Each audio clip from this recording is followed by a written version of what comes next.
Welcome to the Salt Lake Historic Landmark Commission this Thursday, September 5th. I'm going to take roll first to make sure we have a quorum, which I'm pretty darn sure we do. Right? Because that's why I'm here. I came to be a quorum tonight. Mike is here. Yes. Adrian? Aye. Yes. Carlton? Yes. Amanda? Here. Michael? Here. Emily is excused. I think she's ill. Jared? Here. Alan? Yes. And who's that? Oh, John is, has a prior commitment. So we have a quorum. That is a good thing. All righty then. The meeting is now open, and the first order of business is to approve the minutes. Do we have any discussion about the minutes from the last meeting? Hello, hello, hello. Sit down. If you want to speak, please fill out a card. There's some out on the table out there. Minutes? Minutes? Please speak into the microphone. Please speak into the microphone. I move that the minutes of the 5th of June meeting be approved. Perfect. And do we have a second? Second. Great. All in favor? Aye. Aye. Aye. Any opposed? No. Report of the I abstained. I wasn't here. Okay, thank you. Report of the chair and vice chair. Chair has no report. Vice chair is not here, so I'm going to move to report of the director. We don't have anything either, thank you. Well, that's great. All right, so we have our first public hearing tonight, which is a minor alteration, Murphy ADU Building Materials at 1076 East 3rd Avenue, which is case number PLNHLC 2020, really? 2020? Yep. 00615. And staff is Aaron. Hi, Aaron. Hi, How are you? not bad. How y'all doing? Great. All right. Please make your presentation. All right. This is a request for a completed structure that was approved in 2021 at approximately 1076 East 3rd Avenue. Just some details. This was for a minor alteration for a new accessory building. And the modification that they're requesting, it will be for the windows, the railings, and some exterior materials. And staff is recommending that the Historic Landmark Commission deny this request. Just some history on the project. I have here a public comment card.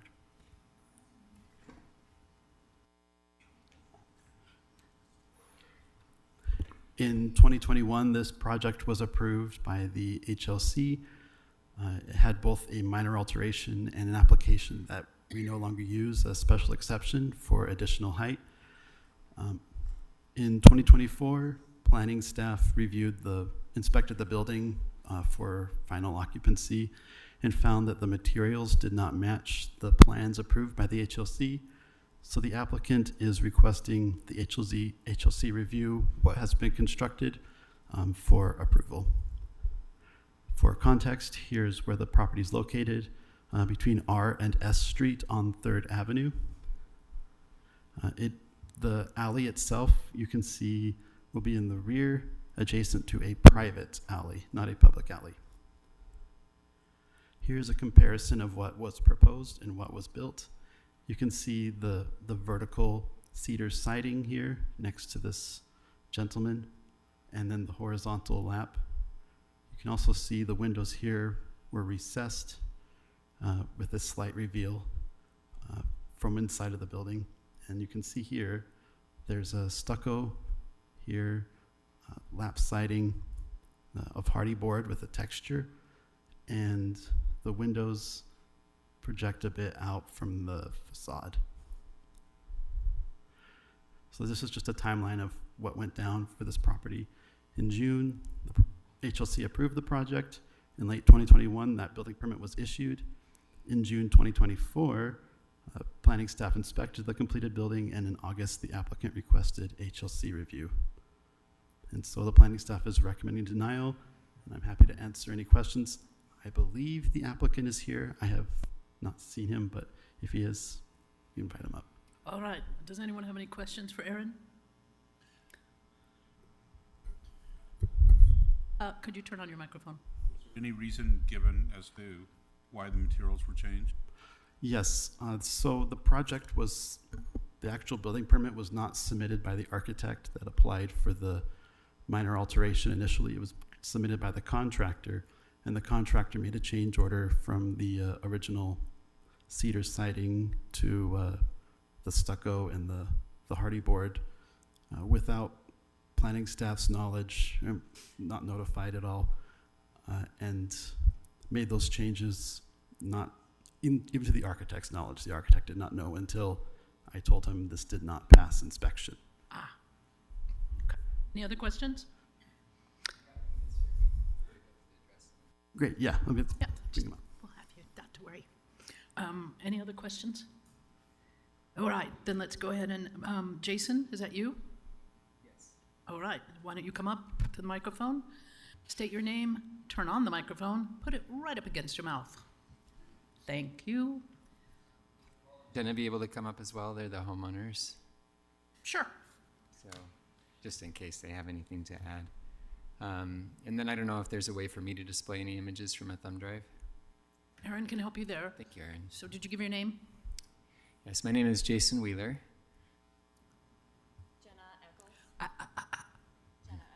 Turn it on. I know you don't do this every day. Jenna Eccles. Perfect. Paul Murphy. Thank you. All right, go ahead.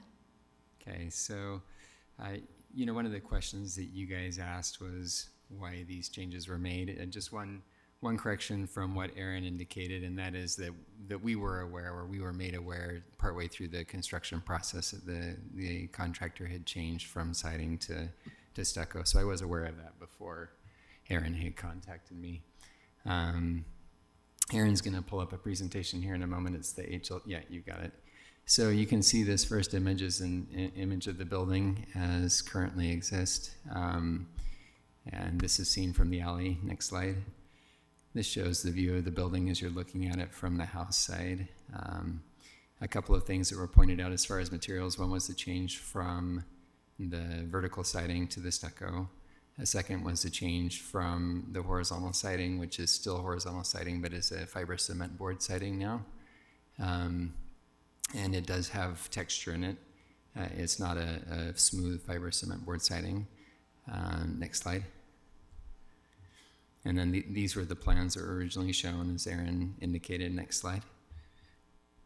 So, as you know, also this is a process that's taken a long time for the Murphys, and part of it is that when we submitted and originally received approval through the Historic Landmarks Commission, subsequent to that, we discovered that the sewer was not deep enough in 3rd Avenue to allow for the ADU to connect to 3rd Avenue. And so it took quite a bit of work with the civil engineer and then getting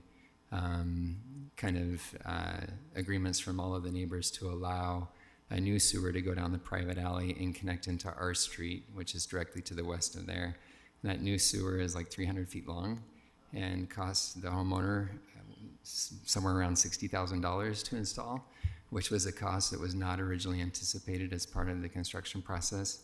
We present this not as an excuse, but as an explanation in part for why a change order happened with the contractor. And that's just because the cost of the building became so high per square foot that they were looking for a material that was, both somewhat less expensive and easier to maintain than the cedar siding that had originally been proposed. Next slide. So this is just kind of an overall view that shows some preliminary ideas on the sewer. You can see, thank you, Aaron, for circling that. And we actually went the other direction on the sewer down to our street. No, that's okay. Next slide. Now this is an image of that sewer. They were going down 11 feet deep into our street, and part of that also involved replacing the concrete apron that goes into this private alley.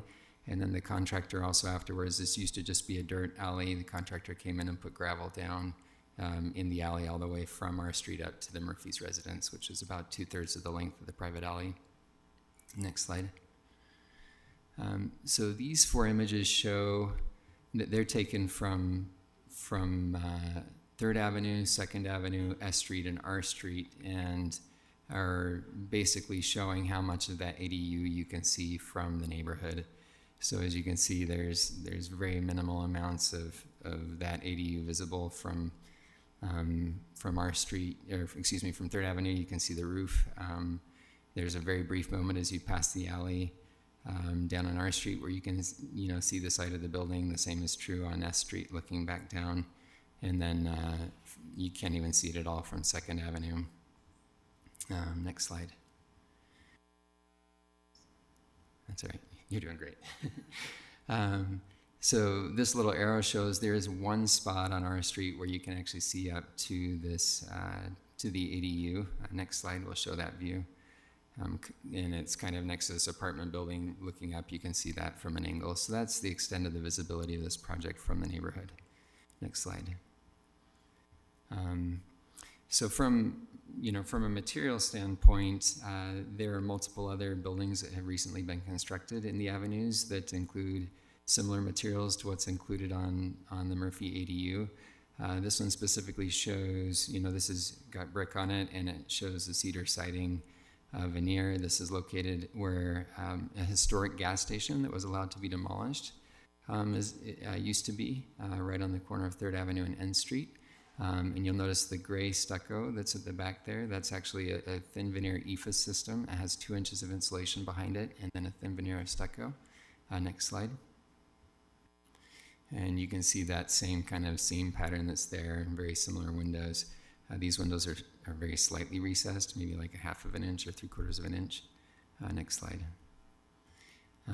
This is another residence that's located also on 2nd Avenue. A lovely kind of bungalow home that has a green stucco siding veneer that's very similar to what's on the Murphy's home from a material standpoint. Next slide.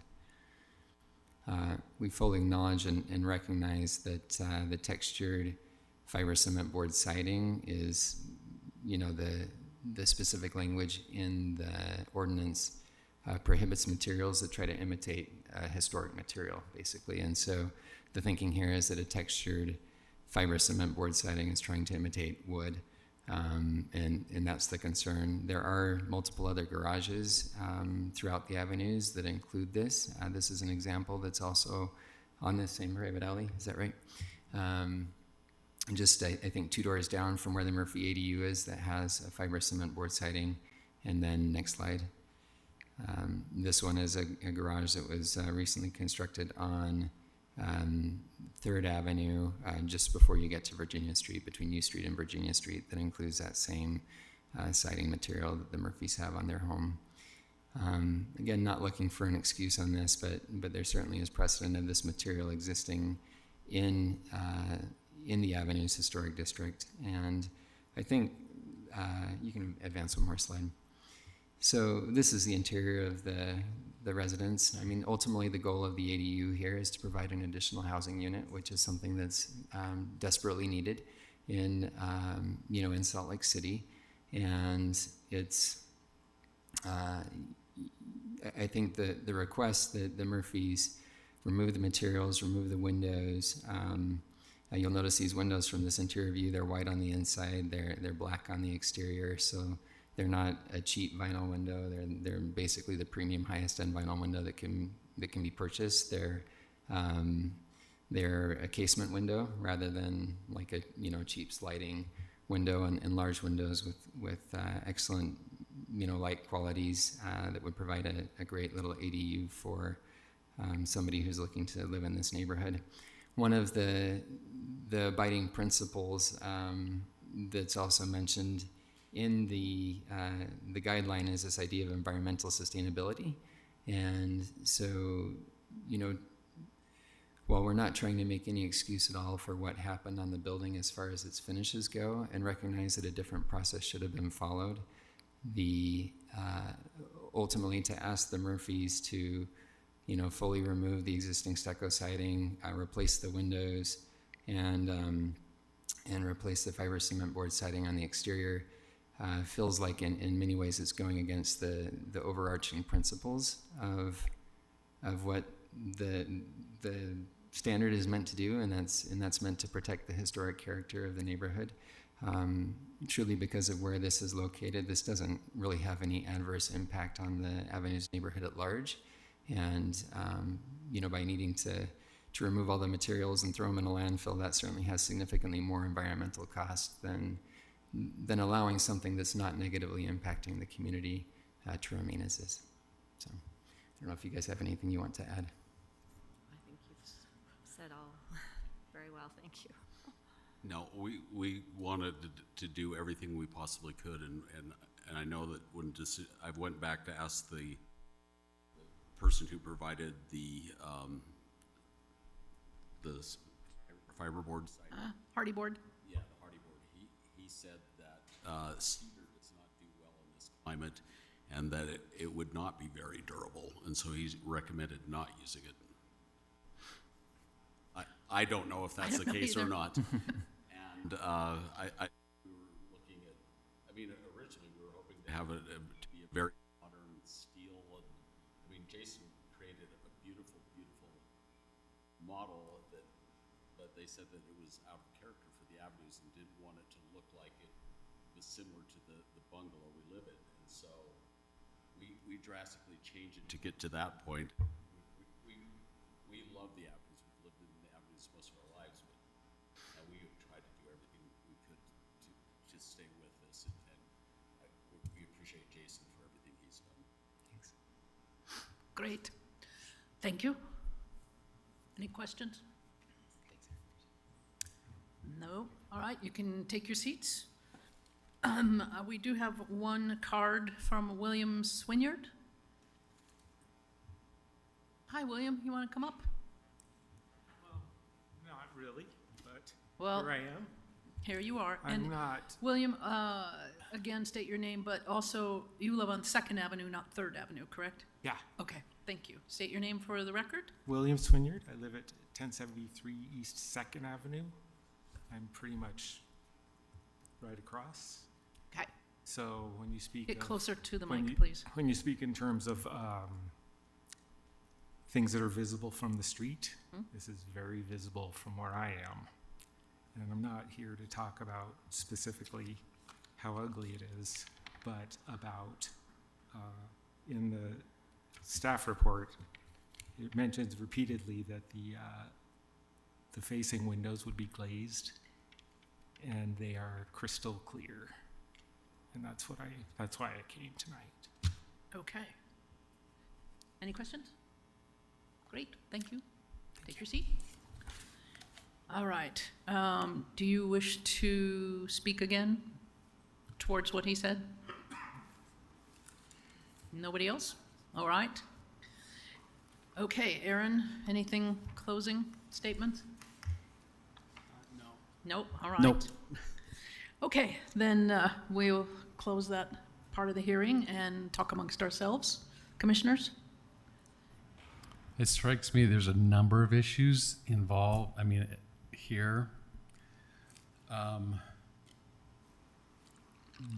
One of the issues, I think, is how visible or not visible the building is. I think that seems like an issue.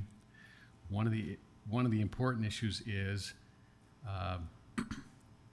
has to do with the authority of the Landmarks Commission, that the plans approved were ignored, and it's not that the architect or the contractor couldn't have come back and said the cedar siding is too expensive, so we're going to propose this other alternative. Can we get approval for that?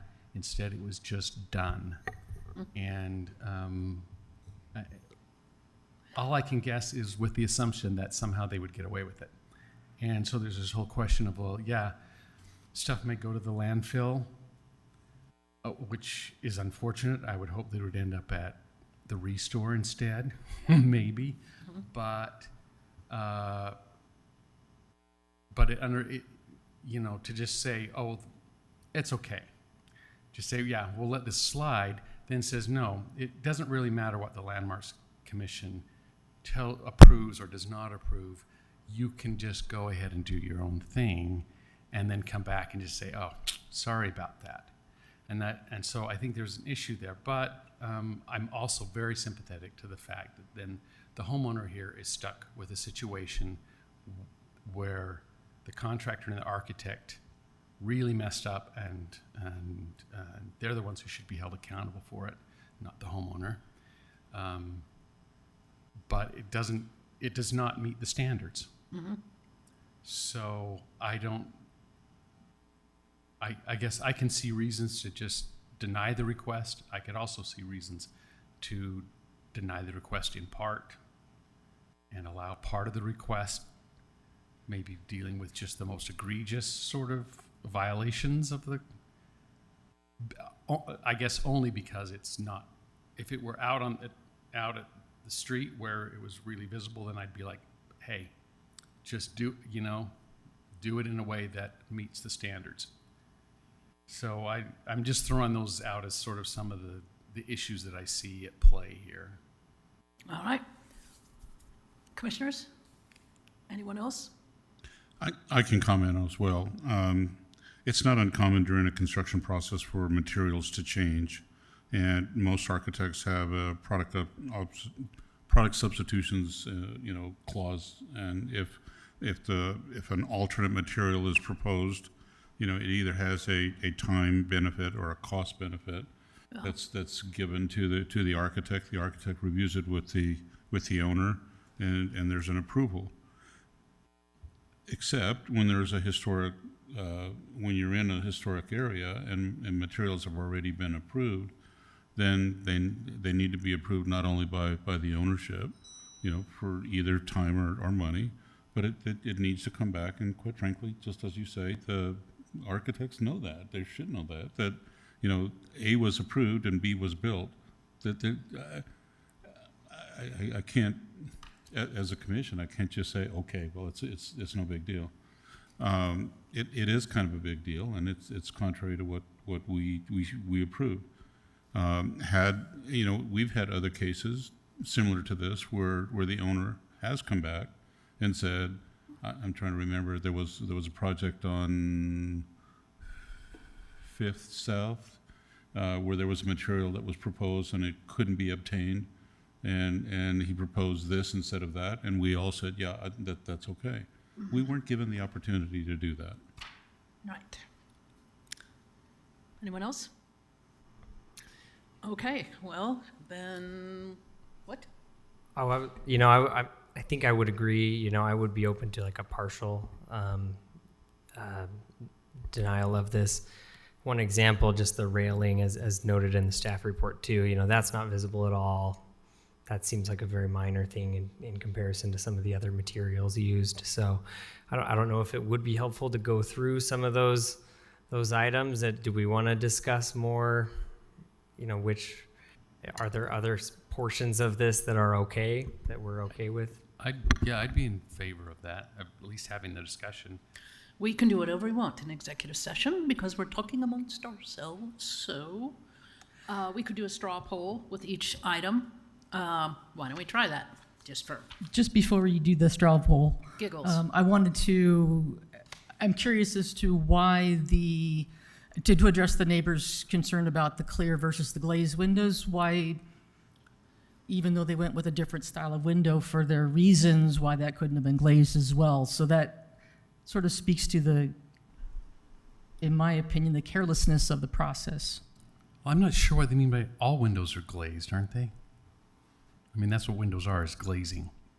So a glazed window, I'm not sure what that means. I'd be open to somebody explaining that. I mean opaque? Like you can't see through it? Yeah, it says glazed. Okay, you have to come up, please. Yeah. Turn on the mic once again. The light's on. Good. It used the term glazed, and I my understanding is that it was referring to a frosted window, which I guess to me, frosted would have been the term that would have been used. That's what I'm not sure what a glazed window. So were all of these Well, it supposed to be says- glazed? this says windows for the ADU would be made with obscured glazing to provide Oh, privacy. for obscured, ADU. yeah, that is clear. And, Okay. Because glazing is the glass. yeah. So But, obscured, In the Tells the summer, it's kind of fine, but glass. in the winter, we have a big, basically, I can almost see in that window from my bedroom. And So from- they can see you. Okay. but not in the summer because there's a tree. But once all the leaves Ah. fall, it's Okay. Thank you, William. So are the 4 items then in contention hardy board, stucco, windows, and railing? Great. All right, let's do a little straw poll here. Use your hands. I'm not gonna. How many think the hardy board should stay? Oops, 0. How about stucco?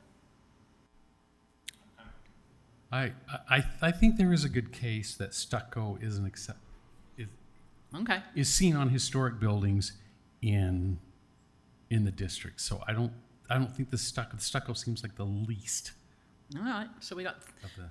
3 for stucco. Windows. Windows, Should stay. stay? Yep, okay, stay. And railing? Stay? Stay. Anybody opposed to the railing? Okay, so railing, stay. All right, so then someone needs to maybe make a motion about this? No, okay, just so I'm clear, because I'm looking at what you've written down. Mm-hmm. You said windows. Windows could stay the same that they are? No, I think that, Great, that's why I want to make sure we were clear. okay. No, the windows is, Windows nobody was in favor Changed. of the Okay, windows. change windows. Yeah. What about railing? Leave it? Okay, it was just the windows. Yes. Okay, and the hardy board stays? Nope, incorrect. The only thing that stays is the railing, the only thing that stays, according to the vote we just did. okay. Yeah, the We straw can poll continue to suggests, discuss. Straw poll suggests the railing stays, everything else has to be changed. which is what the staff recommendation is. Okay, so now make a motion, somebody? Can we comment on that for? At this point in time, no, because we're in executive session, so we're not gonna come out of executive session.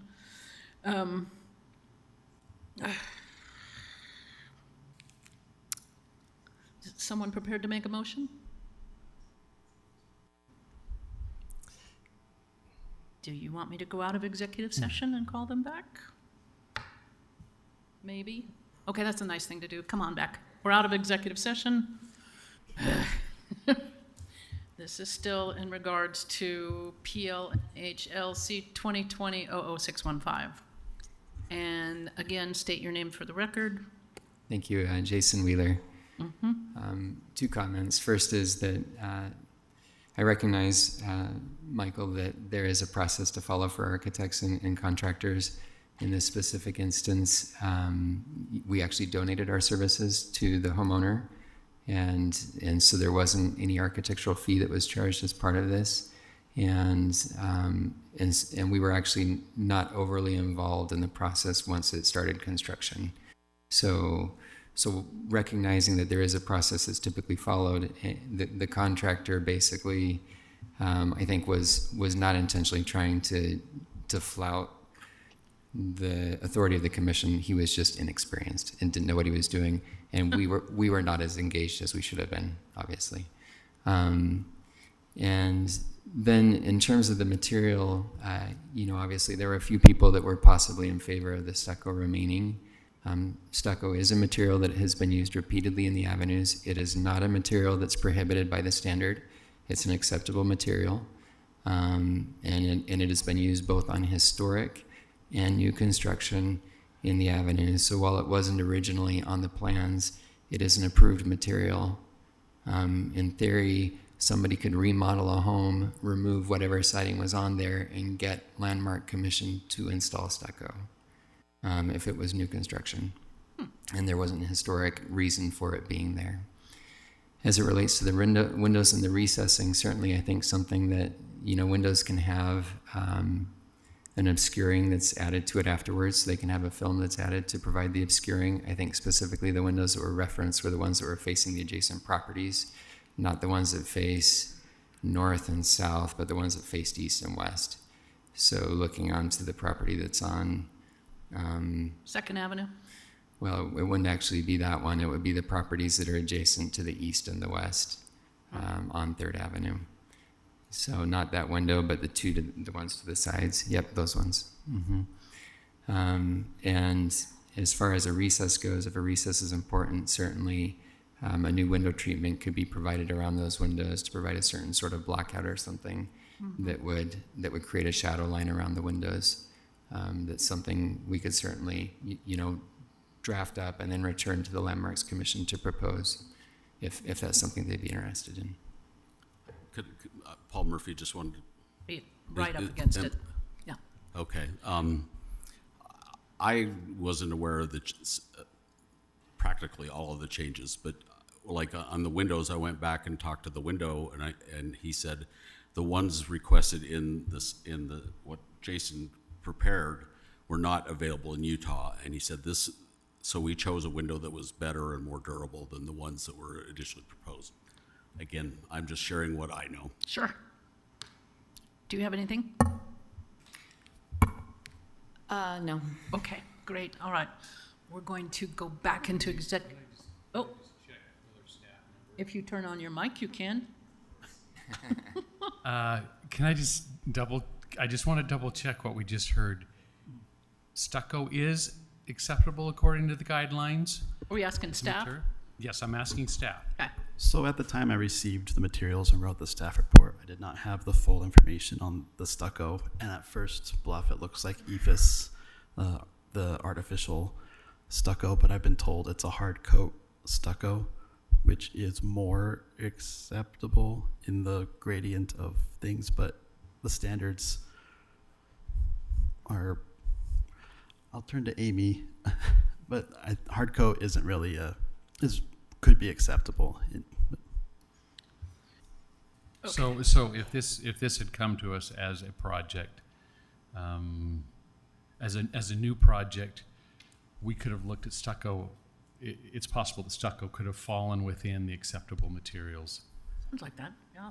Okay, that's I just want to clarify. I just want to clarify that because that makes a difference in my thinking.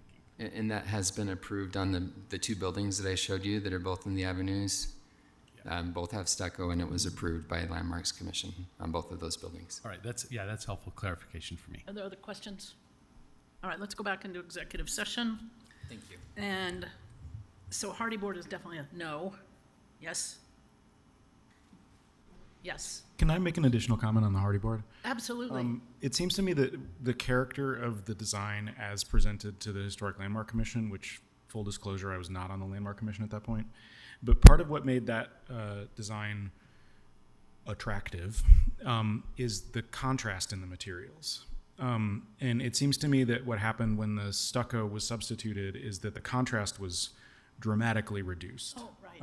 And so I think if we were to suggest a replacement of the Hardy Board, I would suggest something that contrasts more strongly with the stucco. That seems fussy, but I'm just trying to get back to the character of the original design. Okay. Anyone else? Could ask them to come back after suggesting changes. Given now we have this, is this film okay? How do you shadow line the windows? Is the stucco okay? What the hell do you do with the Hardy Board? Oh, we need a motion. Yeah, I just wanted to say that I think making sure that the windows have that obstructed is important, especially since it was in the standards. I'd be willing to Make a motion. We love that. So I would make a Golly, just leave them on. I would make a motion that we approve the stucco as acceptable, but that we require replacement of the Hardy Board siding, and that we require replacement of the windows with a window that is inset, an inset window that will create the depth. All the windows?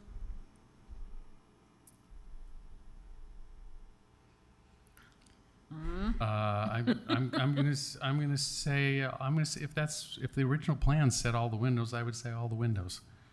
Okay. Anything else? I'm not gonna motion it, but if somebody wanted to add like the contrast, the larger contrast with the siding. No. Do we have a second? Do we need to include the railing in this motion too? Oh, yes. Oh, yes, and I would say that we accept the railing as conforming with the design guidelines. Second? I'll second that.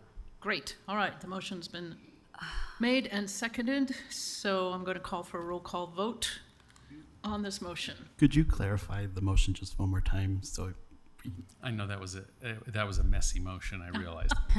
Yes, restated. That's great. Okay, so I would move that the commission approve the railing and the stucco as fitting within the design guidelines, but that they require replacement of the hardy board siding and replacement of the windows so that the windows are inset the way they were on the original design. Great. And we have a second. So let's, what? An amendment? It's all right. There's windows that are visible and there's windows that are not visible. We don't have purview of the windows that are not visible from the primary streets. That's true. So the only exception that I would make is that the windows that are visible from either the front or the one side where the arrow was, if they're not visible from those two streets, then I would not say change those. I'm those amenable windows. to those. I think we should designate which windows those are. Okay, which windows are they? Aaron, can you help us here? Those ones. one moment. And just one clarifying point, the commission does have purview over all of the windows because any exterior change needs a COA, but there is more flexibility with windows that are not visible. Then I'll rescind the modification that I made. Well, no, because you said change all the windows, and you said only change the windows that you Right, can see, and but what she which was said is- verified by Amy. So leave that. Yes? All right. To that motion, am I right? Okay, perfect. Did you do the Wait. motion enough for Aaron? Is that motion What? clear enough for you, or do you want me to go through it again?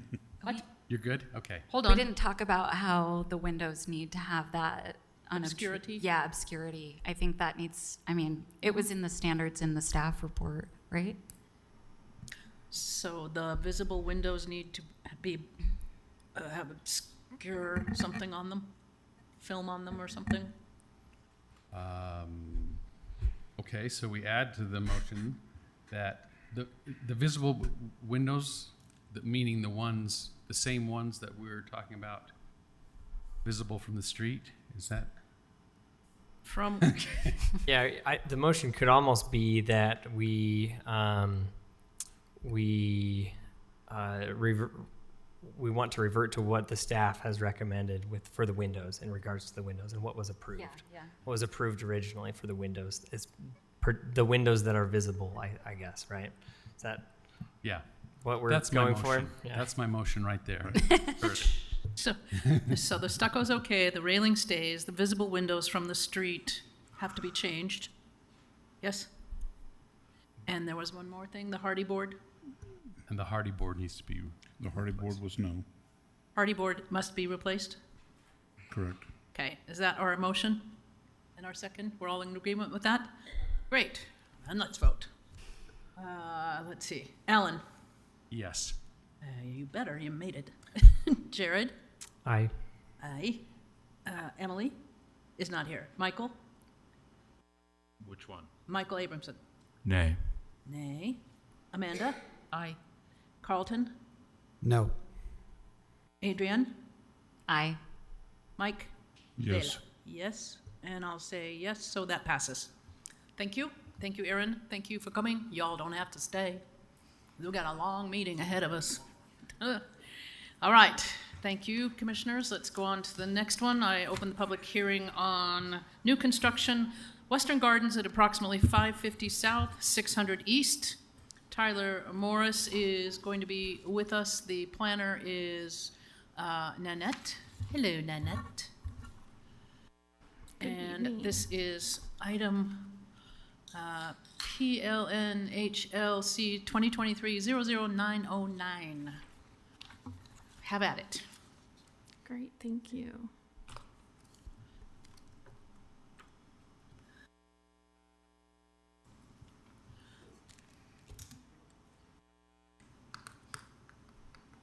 And is the applicant here tonight? Yes, they are. Great. Oh, the shortcut worked. All right, so out of the avenues and into Central City. So Salt Lake City, we've received a request for new construction from Tyler Morris on behalf of the property owners. The proposed new construction review was weighed against the new construction standards in the zoning code in the historic apartment and multifamily building design guidelines. Requested modifications for the project were also considered during the review. Staff is recommending that the Historic Landmark Commission approve this request with the modifications. Nan, can you turn on your presentation? Oh, is it not on? Thank you. Okay, thank you. The site is located at 550 South, 600 East, just west of Trolley Square. It's located in the Central City Local Historic District and in the FBUN2 zoning district. The proposed Western Gardens multifamily structure will house 166 residential units in a 4-story building at approximately 50 feet tall. And then the secondary leasing office will be 2 stories or 29 feet tall, located towards the south on the property. The current property owners petitioned for a rezone in 2021 from CN to FBUN2. Part of the rezone included a development agreement that was placed on the property that requires a certain number of parking stalls in a greater setback from the single-family residences to the west. I believe that's Hawthorne Avenue. The proposed new construction meets both of these criteria in the development agreement. The brick structure, which has housed Western Gardens, was built in 1948. Sometime after it was constructed, but before the creation of the Central City Local Historic District, a second-floor addition to the building was constructed. This addition rendered the building not contributing to the local historic district anymore, and only a demolition permit approval is required for the removal of this non-contributing structure. And I just kind of wanted to go over a brief overview of the project, and the owner will get a little bit more into it as well. To the south of the multifamily building is a proposed surface parking lot with car access to the underground parking structure that's located below the proposed building. The first surface parking lot will be screened from the street with a brick fence. Open space amenities for the residents will be in the form of a courtyard, the location of which is consistent with historic apartment buildings in the Central City District. There will also be a fenced dog park and active and passive recreational spaces for residents. Pedestrians will have access to the building from the 3 eastern entrances of the 2 structures proposed, and gate access to parking and open space is located to the northwest of the building. But will there be pickleball? Sorry, that was my Tourette's. Sorry. Pickleball space is limited.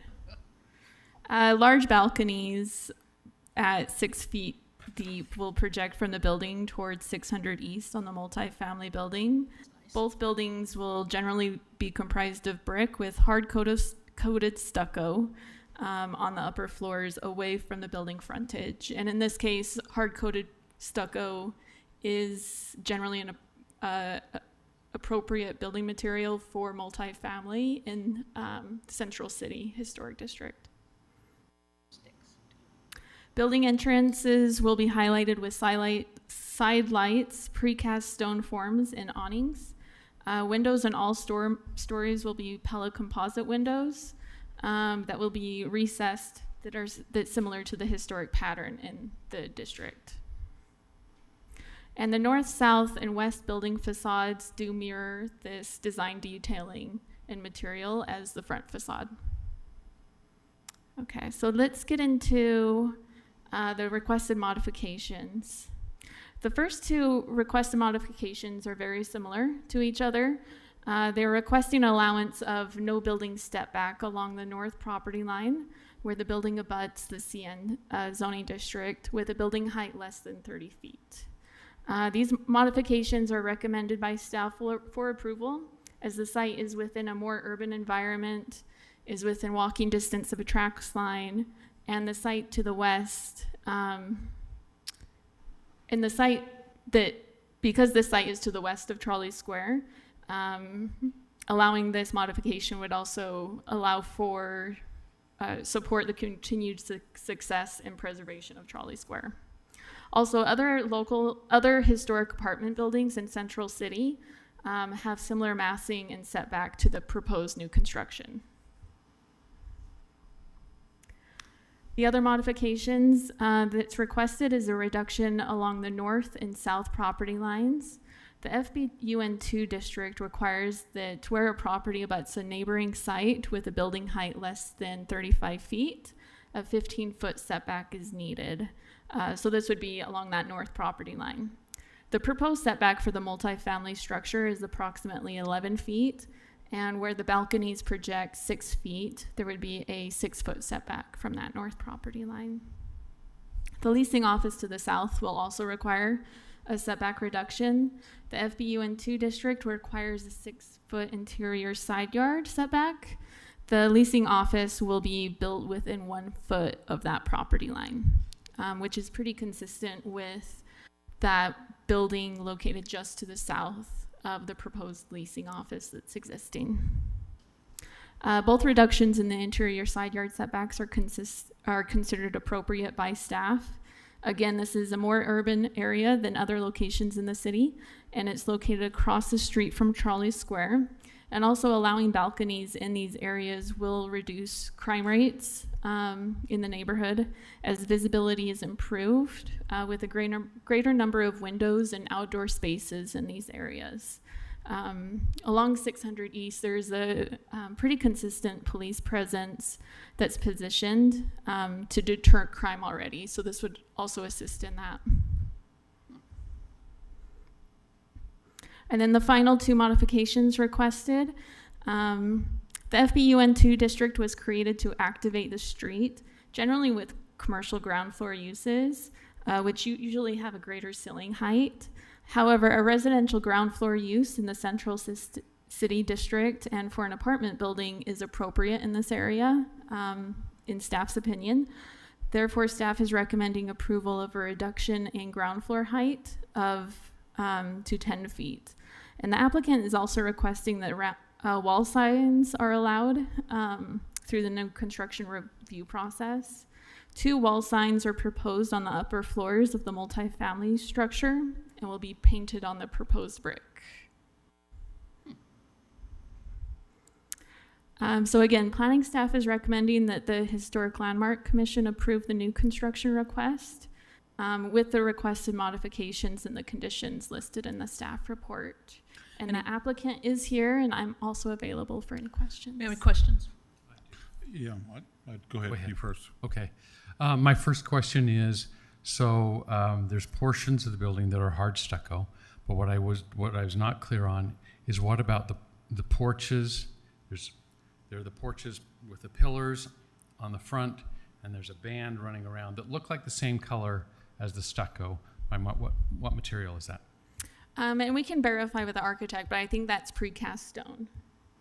Oh. With the balconies. So. And the band around the building? The belt course is also precast stone. That's precast stone as well. As well as cornice, and then okay. Hard coated stucco. And would be here. The cornice? Yes, it would be precast stone. Okay, so it's just the walls that are stucco. Yes. Okay. Any other questions? Yeah, the question I had, what is the separation to the property line on the north elevation? between that and the property line? Measured from the balcony to the property line is 5 feet. It's 7 feet? 5. 5 feet. Well, I'm confused. How does that meet building separation? You've got a building cheek up against it on the other side of the property line, so you're within 10 feet of the property on the other side of that property line. I mean, the separation of the buildings is very close. Mm-hmm. Okay. Oh. Will this pass fire? Yes. Yeah, and I spoke with Douglas Bateman today about fire concerns, because that was actually one of the public comments that we received from the property owner to the north. Douglas Bateman is a fire protection engineer, and he did state that it was approvable because there were alternative means and methods to meet fire protection standards, and that would be additional sprinklers and a enhanced alarm. And so that's one question. The second question, then, you only have fire access from two sides, from the street and the parking lot for fire. And that will pass fire as well? You don't have the third at the back of the building? According to Douglas Bateman, yes. Don't get past them. It don't get past them. Much with True. taller buildings. Commissioners? And I guess that this is a 5 or 4 over 1, so it meets those fire requirements. Okay. Anybody else? I just want to make it clear that that fire review happens after this process, so obviously we can't know for sure, positive 100% that it will pass fire. The review has happened and we have some preliminary comments, but at this stage, fire hasn't raised any show-stopping issues. This looks questionable to me, is what I'm saying. Fair enough. Yeah. All righty then. Let's go ahead and bring up Tyler Morris, representing this project. Turn on your microphone, put your mouth up to it, and give us your names.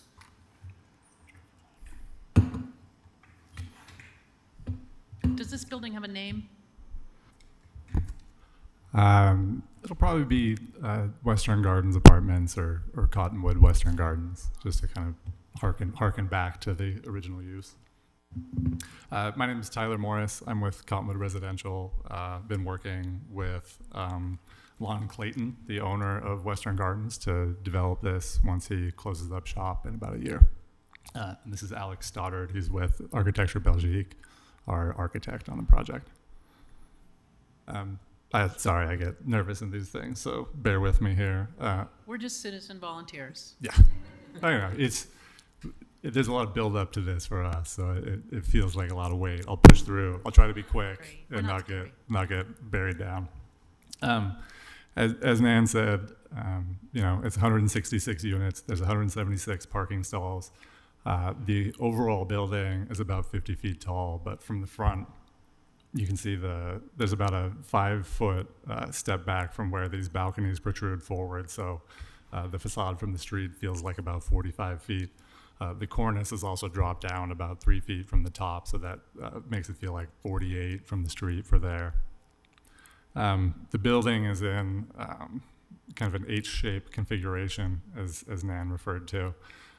What that's allowed us to do is kind of break it into what feels like 3 building facades instead of one long facade along 6th East. And then within each of those, broken horizontally and vertically with that kind of horizontal band that you referenced there. And then vertical breaks on the front with the balconies, and on the side kind of mixing in the stucco as you move east to west. The stucco was actually a request from planning, not something that we have kind of pushed through. So in response to what's viewed as like a historically appropriate material there. I do think it looks good. I'm not opposed to it, but just an interesting back and forth as we went through. When you look at the site, I mean, you can see it's heavily oriented toward the north side of that, of what the overall parcel is. That's in response to feedback we've gotten throughout this process from the rezone to, to the council meetings we've had and to the community council meetings we had as we reviewed this. The primary objection was from the folks to the immediate south of here who have single-family residences there, and from the folks who own homes on Hawthorne, to the west of there. On the northwest corner, you have kind of a 4-story apartment building, and then you have VCBO to the north. So it's kind of shifted toward the more commercial side of the lot. All right, I think that's it on the introduction. Real quick, not super germane here, but we just think it's a great site for multifamily.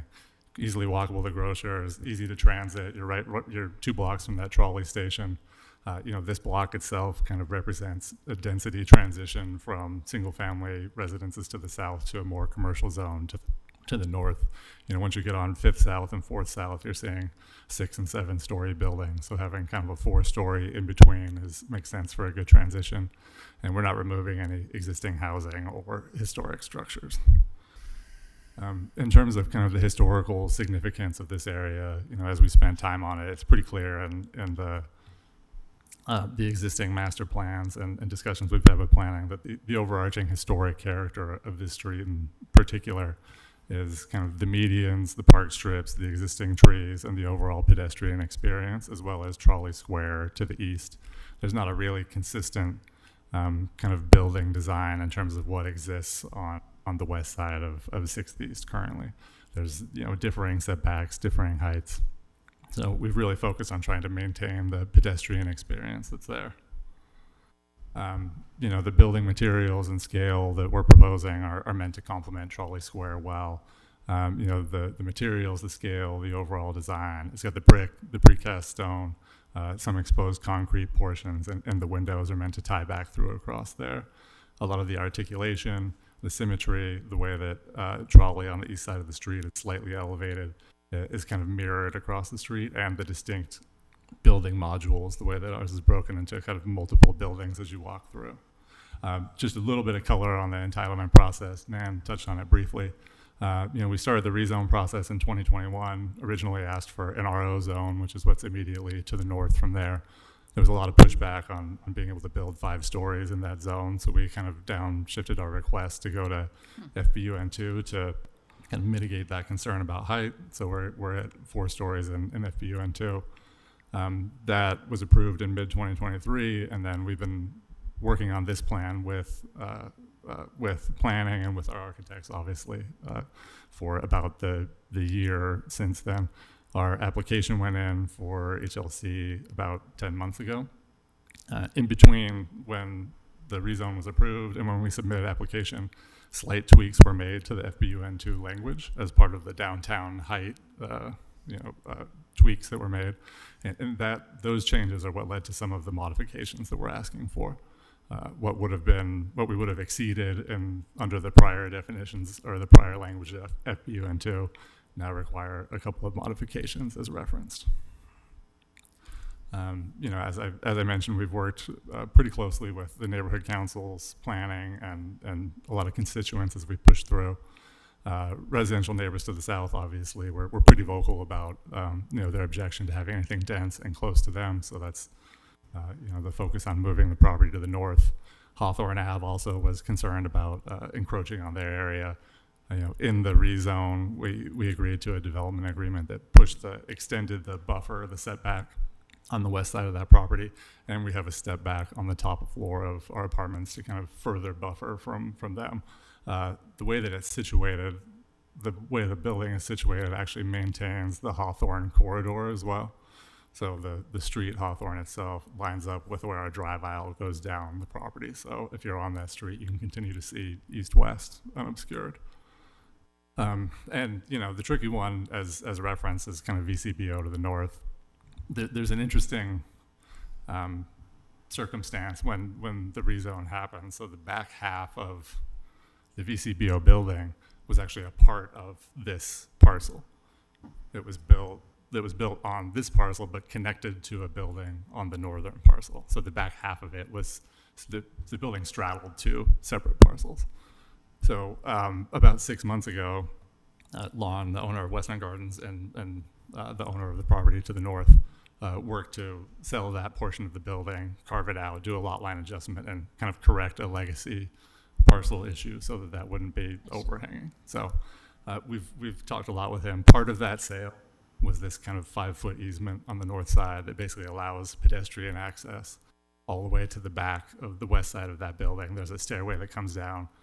In case of a fire, they can go out, enter along that alleyway. And as mentioned, you know, those balconies kind of protrude about 6 feet into what is otherwise about an 11-foot setback. We've had discussions with planning about, you know, we could get rid of those balconies. We could turn them into Juliets. We could get rid of the bottom two and just have kind of wrought iron cantilevered balconies above it. We're open to kind of any number of those suggestions, but in discussions with planning, from an aesthetic standpoint, they generally preferred to leave the balconies consistent with the way it's shown there and kind of manage, you know, some of the risk that the neighbor had mentioned as a risk of fire getting across. And again, the additional means and measures address that to some degree. And then we also manage that operationally in terms of what's allowed on balconies. We don't have barbecues. We have no smoking properties. You know, some of the tenant risk is mitigated that way. We're happy to put that into, you know, codify it in some way, but it's in all of our leases as is. And, you know, we feel comfortable about managing the operational risk. All right, so some of the modifications, really, as I mentioned, the language in FBU and 2 changed a little bit, so we had to kind of try to pivot and maintain what we view as a good overall site design, real time, and really what's kind of driving kind of the modifications on setbacks and step backs is, you know, in order to get fire access down the middle drive aisle of this parcel to a hammerhead in the back, which actually allows them to get their apparatus to the west side of that property. You have to have basically exactly the amount of distance we have on the south side of the property to get to the building. And you know, the building is already kind of narrowed down to kind of the bare minimum you can and maintain the courtyard configuration facing east and west that breaks it up into multiple, or feeling like multiple buildings. So there are other configurations you can explore that would set the building back further, but it's most likely kind of like an E facing north or like a P facing north, where you have more of a continuous facade along 6th East instead of having it broken up in this way. So it's kind of like you gotta pick your poison on which of those facades that you prioritize. Again, Nan kind of hit on this. You know, part of the step back question I mentioned before. So the upper level step back and height transition applies to this whole side. That when you look at the zoning, the CN is kind of the unusual zone that's left here. I get that ours was just kind of rezoned, so that changes the historic context a bit. But even, as I said, the back half of the VCBO building was actually part of the rezone and was transitioned to FBUN2 before. So I think generally the thought is that kind of a denser zone moving to the north seems appropriate. And then again, you know, a third of that is along a vacant parking lot. And maybe, you know, this middle section of the building is the part that would step back from CN and really benefit that building in any way. But in order to do that, you probably have to step back that whole facade, which is going to change kind of the symmetry and the historical character of that entire facade to protect, you know, a small portion of what the neighboring building displays. Kind of same thought on the setback along the north and the south. You know, both of the neighbors are zero lot line. So in terms of historical context, you know, it's not out of line to be looking for something that gets a little closer to the lot line than the 15 feet or the 6 feet as indicated in FBUN2. Front yard setback, we basically have this little piece of concrete here on the south side that's peeking up, that's in the front yard setback. That's really just to make it so that we can kind of maintain a consistent facade as you lose about 1.5 feet of grade moving That would to be the a south. graffiti. What's that? Graffiti. Yeah, we'll put the coating on there to make sure we can at least wash it off as it comes back. And then the 14-foot ground height requirement Nan touched on. You know, given that this is residential, it feels consistent with the overall height to have that at a residential scale instead of a commercial scale. You know, we could trim some of the treatment around the top and get 14 feet in there, but I think it's a less appealing look to the overall building. So that's a lot. Sorry, I'm that's everything I had, but I'll be here for questions, whatever you need. Do you wish to speak? No, I think Tyler covered it. All right. Just here to answer questions if needed. I have two questions. Where's the HVAC located? Is it on the roofs? Yeah, so there's a parapet on the roofs that, Okay. that screens the HVAC equipment. Great. I like that upper part. It makes it look like an older building. Mhm. I also like the balconies. There are several buildings in the avenues and around downtown that look like that, so yay for you. And 6-foot balconies is such a great idea. Do we have any retail requirements on the main floor? Nope. Not, I mean, planning can confirm, but. There we go. Ah, you disappeared. I didn't see you. Oh, sorry. No, there's not. Okay, great. Questions? I was wondering, so there was this issue of the wall sign, Mhm. but I haven't seen anything that shows me what that looks like. Yeah, It requires an exception or a. It's, well- I can describe it. It's in the report, in Nan's overall report. It's in the actual plan set towards the back. I didn't include a picture here, but effectively this section right here, which is the easternmost part of the northern facade, and then the same easternmost part of the southern facade, we proposed what would be kind of like an old school painted sign that would say Western Gardens onto the brick itself, have kind of a shadow box around it. And the other one we've also proposed a steel cut sign that would just say Western Gardens and do the same, kind of unlit, just pretty basic. I like the painted sign, but that requires an exception. Wall signs aren't allowed in the FBUN2 by right, so it would require a modification. What about by- murals? Murals? They are not considered signs as long as they don't advertise anything. So they if it said would be Western allowed. Gardens and it was a mural and vegetables on it, or hey, On the sign, can I ask a couple of questions about that? Yeah. Who's it for? Like, who's going to see the sign and what's the function of it? I actually asked our operations folks that same question. I'm like, Okay. does this actually effectively advertise for us or announce anyone who's going to this building is already going there. Yeah. The inclusion of the sign is certainly not the most important, modification that we're looking for. I think it's an interesting way to include signage on here, but if it's problematic, it's certainly not a priority. The mural. more murals. I also question whether it would even be visible given the size of the street trees on this. Yeah, and You would have to be at a which very. I'm happy you're keeping. So you have to be at a very specific angle for Yeah. sure. I like the idea. I prefer much over like a metal sign or something. Yeah. Metal signage that, just because it has that historic feeling. So in a historic district, it seems to me like I think it would look cool. Yeah, I think it would look like pretty an cool. old gas station sign on a building. Yeah. Painted on the brick. So I actually like the idea. I think the staff report essentially said to make sure that staff approved of the design. Well, of right? course, they have to approve everything. Yeah. But any I other- think that's good checks and balances. Yes. Any other questions? All right. I have one Whoops. more actually. So the stucco on the upper levels along the rear portions of the building, I imagine there will have to be like some kind of brake lines or reglets or something along there. Is there some kind of plan for how those would be arranged or anything? You want to take that one? Yeah, we don't have that shown right now. They will be there because they're required just for movement of the wall, otherwise it will crack. But we surely we can propose that if you need to see it.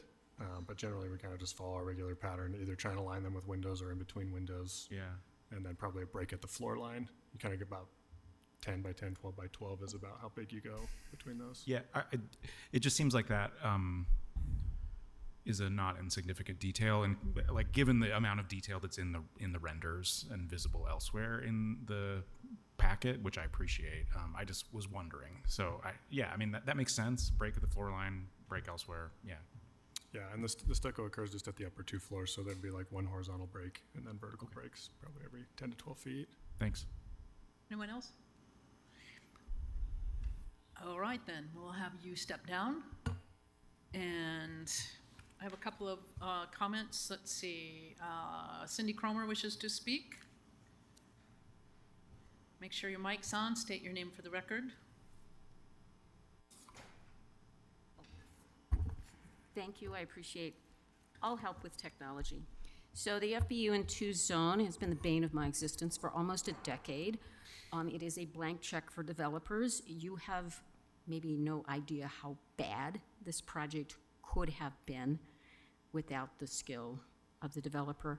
And I think there's a legacy issue here with the name Western Gardens continuing on the project.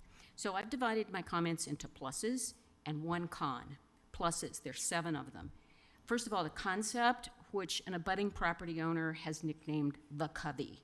Secondly, the relationship to Hawthorne and the low-density housing on 600 South, all of it in the historic district. Number 3, the windows, thank goodness, the treatment of the reveal. Number 4, the parking ratio, which happens to be very similar to what Cowboy Partners works with. The green space. Number 6, blocking the view of the unsightly rear of the Moda. Thank goodness. It will go away. I won't be able to see it anymore. And number 7, there's no stupid mural to camouflage a lack of design expertise. So, 7 pluses. Come up with one con. Its relationship to the stable, which is one of the most unique buildings in the Central City Historic District. The stable is now an architect's office, and it will be in the shadow of the new building. Unfortunately, I can't, with my limited spatial abilities, which goes along with limited technology abilities, geometry doesn't seem to work to put the leasing office on the north side of the site. It just doesn't work. So that's it. 7 pluses, 1 minus. Thanks, Cindy. That's really good for me. Yeah, that's true. All right, and I have one more card. Is it Niels Valentina? Wishes to speak? Oh, and you brought something. Do you need to pass that around to us?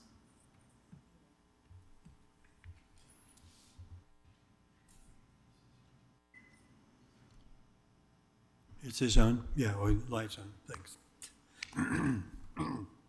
Excuse me. My name is Niels Valentina.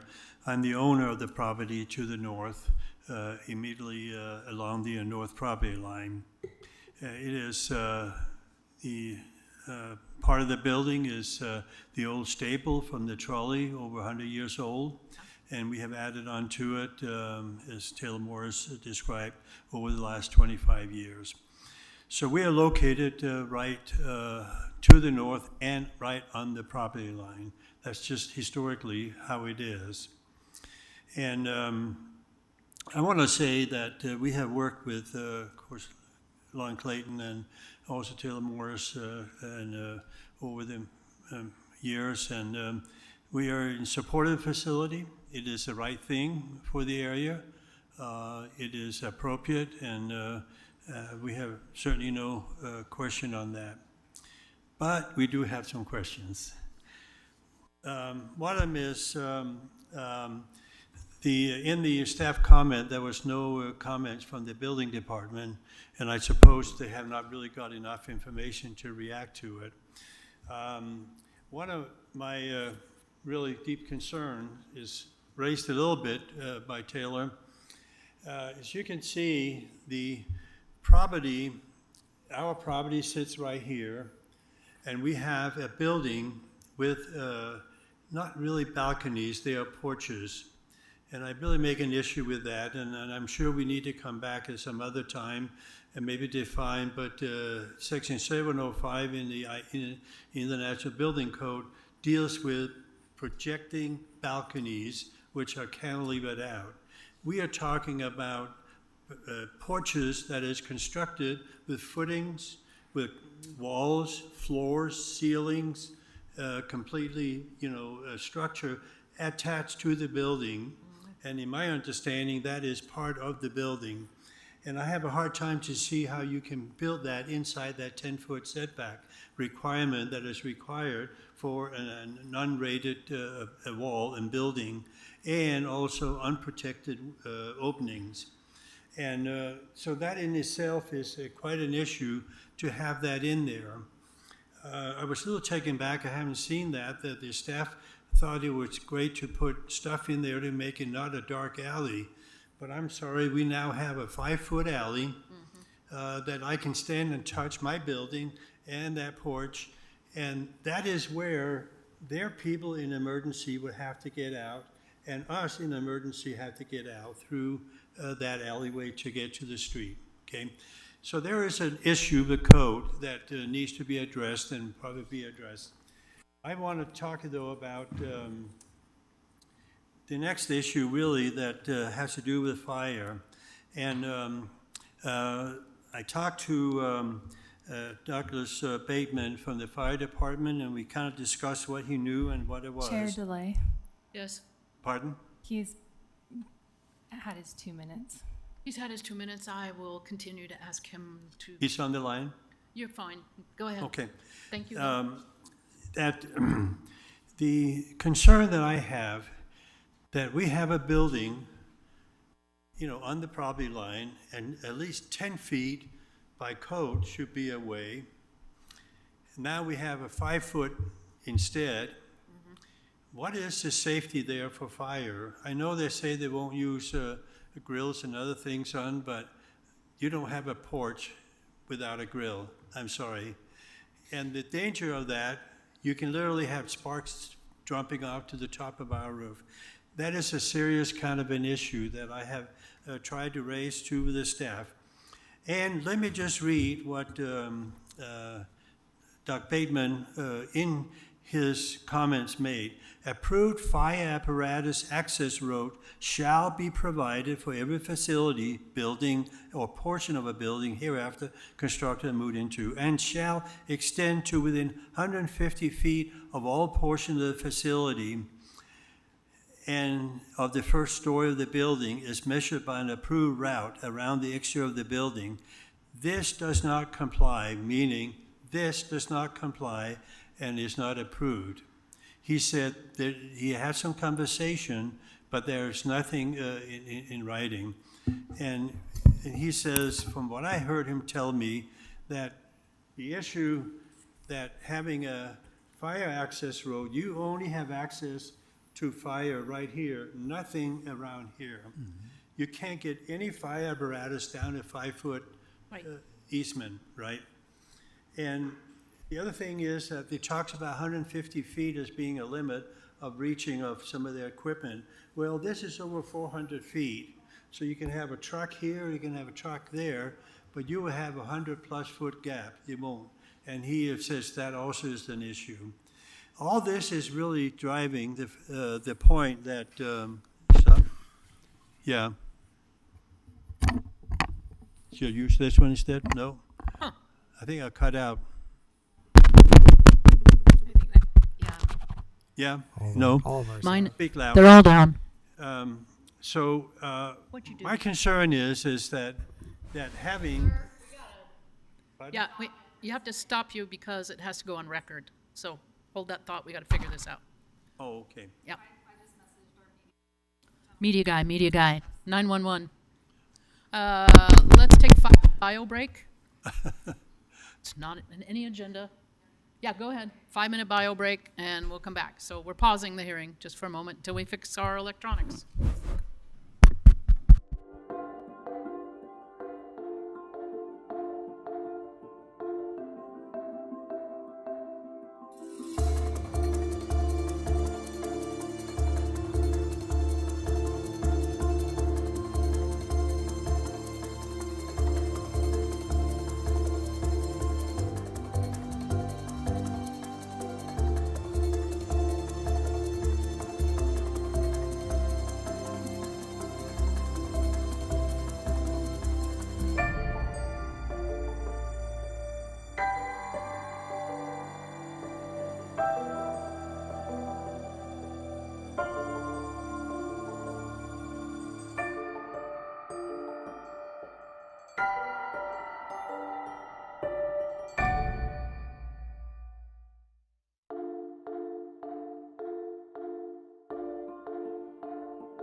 Still on case number PLNHLC 2023009009, and as part of the process, we have a member of the public speaking now towards this. Go ahead, continue.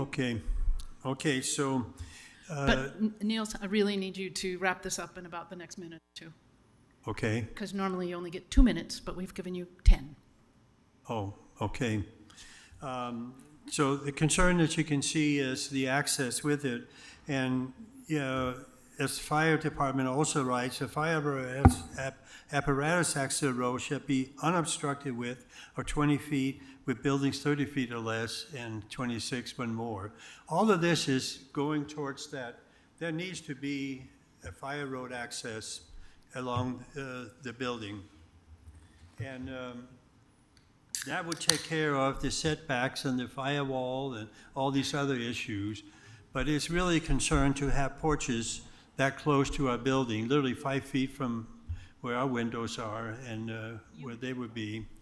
And I think when it's been taken a look at, these two issues need to be addressed. The construction of the and actually the legality of constructing what they are proposing as unobstructed openings like on a balcony, and as well as the fire department's own recommendation.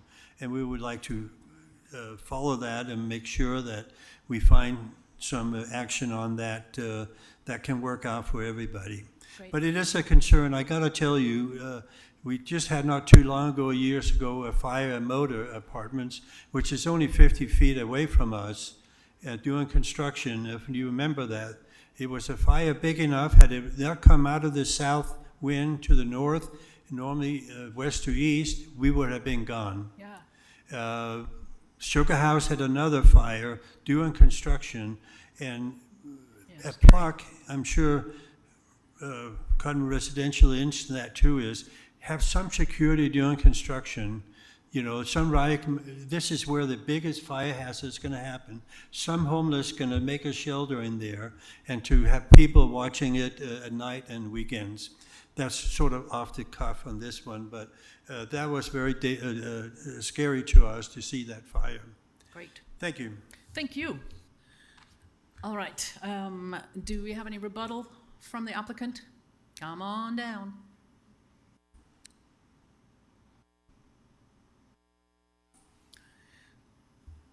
And I have a question for you. Is it possible that 5 feet to me and that long dark alley is terrifying to me?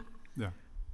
I would never walk down there my whole life, day Yeah. or night. That's just terrifying. So, and that's me personally. Is it possible on that north side to not do units with balconies? I mean, we've had this discussion with planning already. We can do that. We could Juliet them. We can. And would that then make it 10 feet? So the gap between the property line and the building, like where the sliding doors will be, is 11 feet. Uh-huh. So all that's in the setback is whatever balcony is there. So I mean, like, say you could cantilever wrought iron balconies up higher.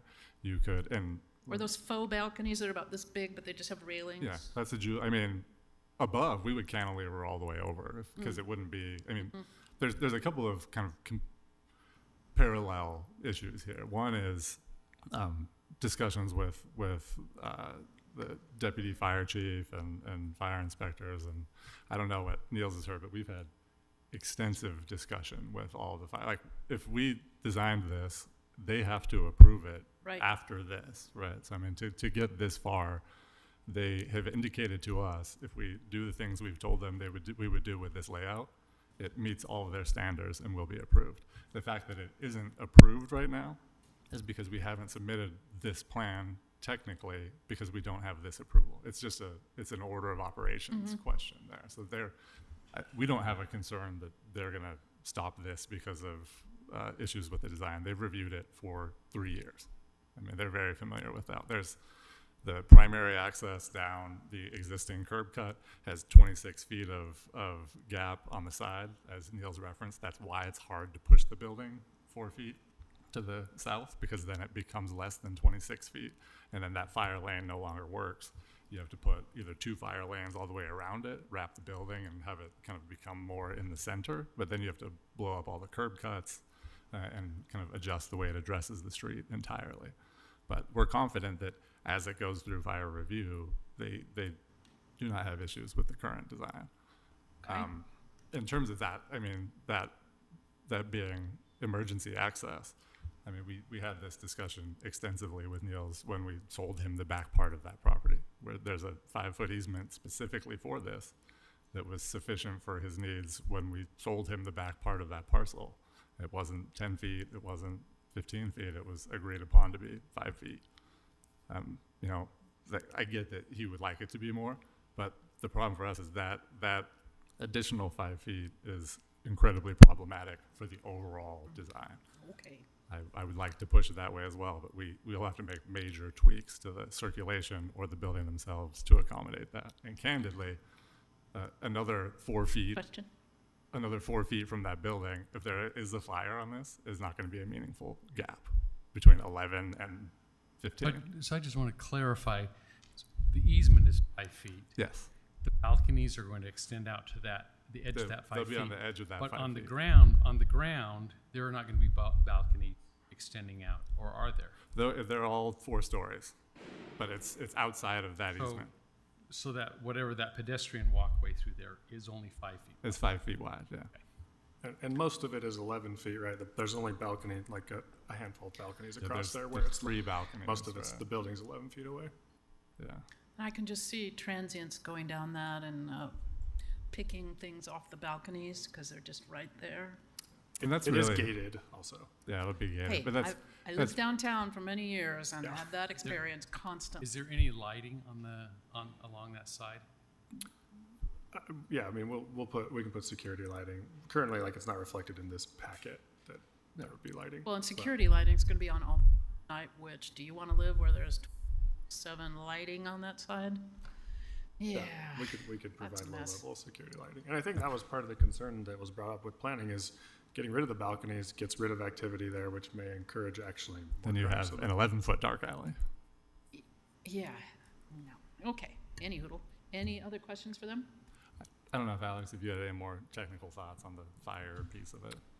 No, I don't think so. Tyler kind of hit the nail on the head there. We've had extensive discussions with the city and talked through alternate means and methods options with them to get this plan approved. We do tons of multifamily in Salt Lake City, so we've worked through this stuff a lot. And like Tyler mentioned, I think we don't have any concerns getting it approved. It's just there's nothing official because that step happens after this step. The protocol, we got it. Yeah. Anything else? All right, I'm going to close the public hearing, and we'll go into executive session. Staff, do we have any emails that have to be read into this? No, we do not. Okay, groovy. All right, discuss amongst ourselves. It sounds like the only issues we're having is that north side of the building, is that? I have an issue with the sign. I say no to the sign. Oh, okay. Would you have an issue with a mural? Specifically the sign on the apartment building, not the sign on the lease. I don't think we're considering, right? Okay. Anything else? I want to bring up another issue that is probably a moot point here, but I like the design in general. I think it's actually really some kind of thing, one of the best things I've seen so far on my time on the commission. But my issue is that it looks to me like the foundation of this whole project, not the project, but the foundation of this whole thing is the idea that the existing building is not contributing to the historic district, which seems to me it very clearly is. It seems like this is the second time that I feel like we've seen that, where we have had a proposed project come to us where they're going to demolish a building, and that building should have been tagged as contributing, and it is not. Oh. And I don't know how I don't know how many of you are familiar with the Western Garden building, but I used to go shop there all the time for gardening stuff. Of course. And it has a fantastic mid-century facade, but it's not facing the street. And so if you just do like a very cursory glance at this building, and all you see is what is on the facade, the street facade, which is not the primary facade of the building. You're right. It's just a street. It just happens to be the side that's facing the street. That facade has been altered and does not qualify. But the primary facade, which runs along the parking lot, The south side. the south side of the building actually, I think, is a very significant historic facade. But that has to be demoed in order to put this in. What's that? That has to be demoed in order to put this in. Exactly. Yeah. At least this current plan. And so it frustrates me a little bit that these things come to us and we are relying on poor data, what I think is poor data as to what is contributing and isn't. And I know that in the survey from 2013 or whatever, it says that it's non-contributing, but as soon as I read that, I thought, I know the building very well, and I have thought many times what a fantastic facade that is. And I know if you're just walking along the street and evaluating things from the street, which generally is our standard, is what you can see from the street. But this is an example where the front of the building is not on the street. You did miss it. And so, and to pretend that just because you can't see the primary facade very well from the street, that's not the primary facade and that's not the primary architecture in question, I think I think it indicates a little bit of sloppiness in that survey that we were relying on. And I think we had this discussion before about the need to go through the central city district and update and make sure that we were right on this. But here again, we've had another one come up where I'm like, really this building should be designated as contributing, and that changes the whole game, or it would change the whole game had that been noted originally. And so here we have this really great project proposed that requires demolition of a building that should not be demolished. So I don't have any really serious problems with the proposed project, but I have a problem that we are now looking at demolishing what should be a contributing building. Was that ever in question, Nan? I'm sorry, say that again. Was that ever in question? Did anybody ever look at that building as potentially contributing, or did we just go on that data from 2013? We went off of the RLS from 2013. And staff, are we planning to update that Yes, and actually there was some discussion about that building, particularly during the rezone process this came up. So it has been looked at by staff. It has been determined to be consistent with the survey of non-contributing. That does, as Nan stated in her presentation, just require an administrative process for demolition. We are currently in the process of having Central City resurveyed. They are, I think, about 60% done with that, and we'll definitely update you, and that will come before you once we have all of the information. But that is identified as a non-contributing building, and that determination has been made by the zoning administrator. And I would respectfully disagree with that. Okay. With that determination. You can do that. Anybody else? You know, I'm thinking about balconies still. I have people just randomly in the middle of the night get on top of my flat roof building. Oh, Lord. And that is Scary. never fun, right? Nope. And I'm thinking about how close these balconies are. I don't know if it'd be possible for people to get to and from between the balconies and the roofs, but if there's a way, people will do it, you know, and I think the 11 feet is fine, but if there's a 5 feet there in a balcony, people are either going to get on the roof to steal someone's bike off a balcony or go from the balcony onto the roof because some teenager that lives there thinks that's fun. Well, they'll just right? break in. So I don't know. Yeah. I think that's maybe not relevant, super relevant for this discussion tonight, but just thoughts on balconies. I agree with you. I think it's a valid security issue. Anybody else? Dad? The fire issue, I hear Mr. Valentiner talk about this, and it makes me concerned. Mm-hmm. But on the other hand, we are not the commission to address that. We don't have the expertise. We're supposed to be the experts on the historic buildings, on historic design, on compatible design, not on meeting fire codes. And so I feel like we just have to leave that to the fire people who are going to review that part of it. And even though it makes me concerned, but I'm not the person who really knows enough to make that determination. Then we need a motion. I'm happy to make a motion. Great. I move to approve with the condition that the sign on the building be rejected. And based on the information presented in the discussion, I move that the commission approve this new construction application coinciding with staff's recommendations with the condition that the sign on the building not be approved. Do I have a second? I'll second. Discussion? Can I hear what your objection to the sign is? I want to understand that to know whether I agree with you or not. Could you also clarify the sign? Is this the wall sign? The wall sign on the apartment structure, not the sign on the leasing building, yeah. What I find charming about this design is its similarity to large apartment buildings near downtown and in the avenues, which Commissioner DeLay has mentioned during our discussion. I think that part of what's charming about those buildings is their difference from the type of buildings that we might see in other parts of, let's say, the Central City District, which usually have large signs that convey the fact that they're contemporary buildings. They're neon, they have lights, etc. And I feel like this is sort of gesturing towards those buildings in a way that I find unnecessary.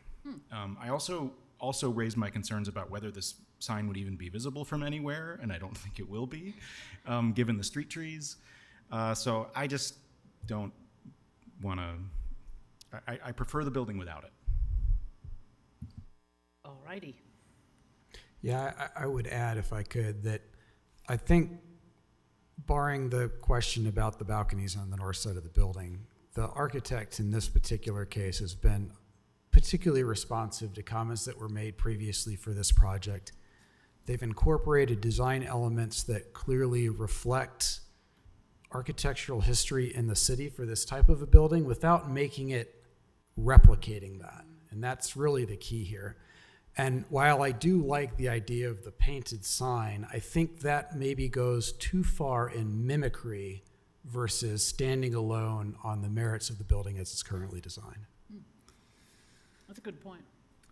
I guess I'm sympathetic to what I'm hearing from you guys, but then I wonder, I'm curious then, so is the option between having a painted sign as identification for the buildings or some other more modern looking sign as identification of the building? We would have to approve that more modern looking sign, correct?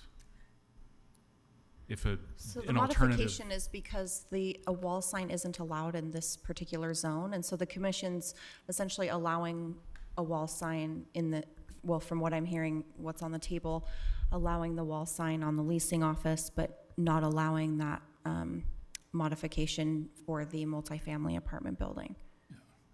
My only comment to that is that I think as the plans go through code and zoning and everything, the same kind of issues as I agree with Mr. Valentino concerning fire, the signs will be taken a look at as well. So you're either going to vote this down and do a new motion, or you're going to pass this one? Because that's the only stipulation is the sign.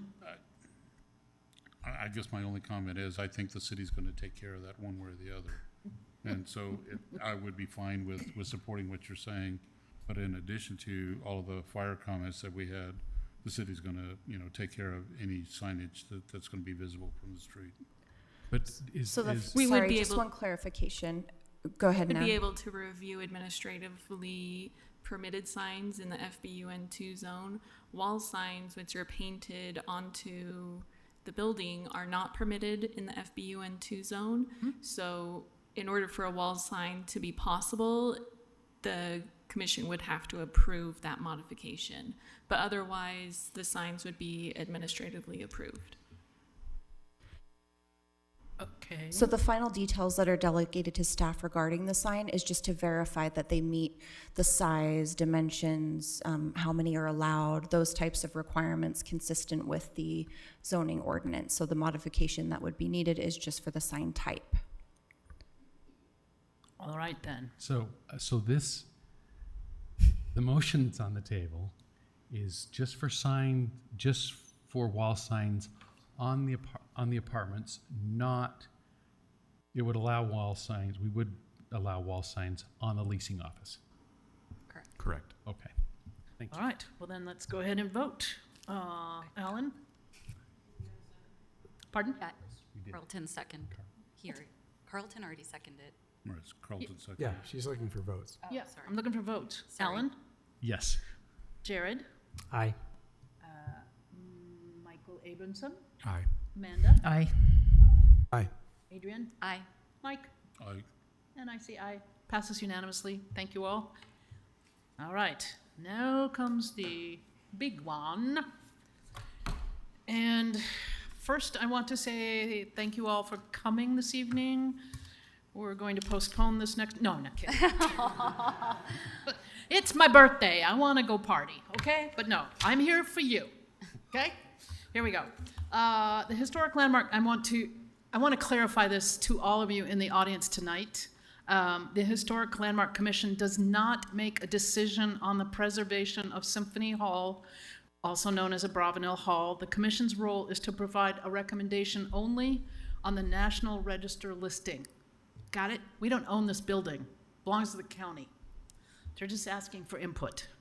The city, Salt Lake City is certified local government, a designation approved by the National Park Service. This designation enables the Historic Landmark Commission to provide a recommendation to the state's National Register Review Committee on National Register nominations.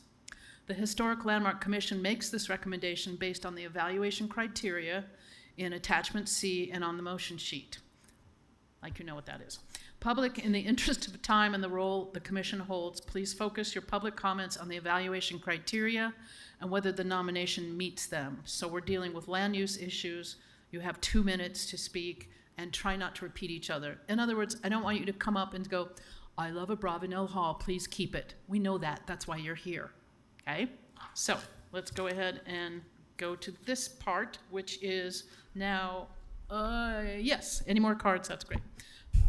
It's a work session, and the work session, no, it's not, I'm sorry. It's our third before the work session, National Register nomination for Symphony Hall, East Abravanel Hall, at approximately, why do we say that? Don't we know the address? That's silly. 123 West South Temple. We've received a request to add this building to the National Register of Historic Places. Property is not located within a local historic district. It's not listed as a local landmark site and would not be subject to any local preservation standards found in the H Historic Preservation Overlay Zoning District.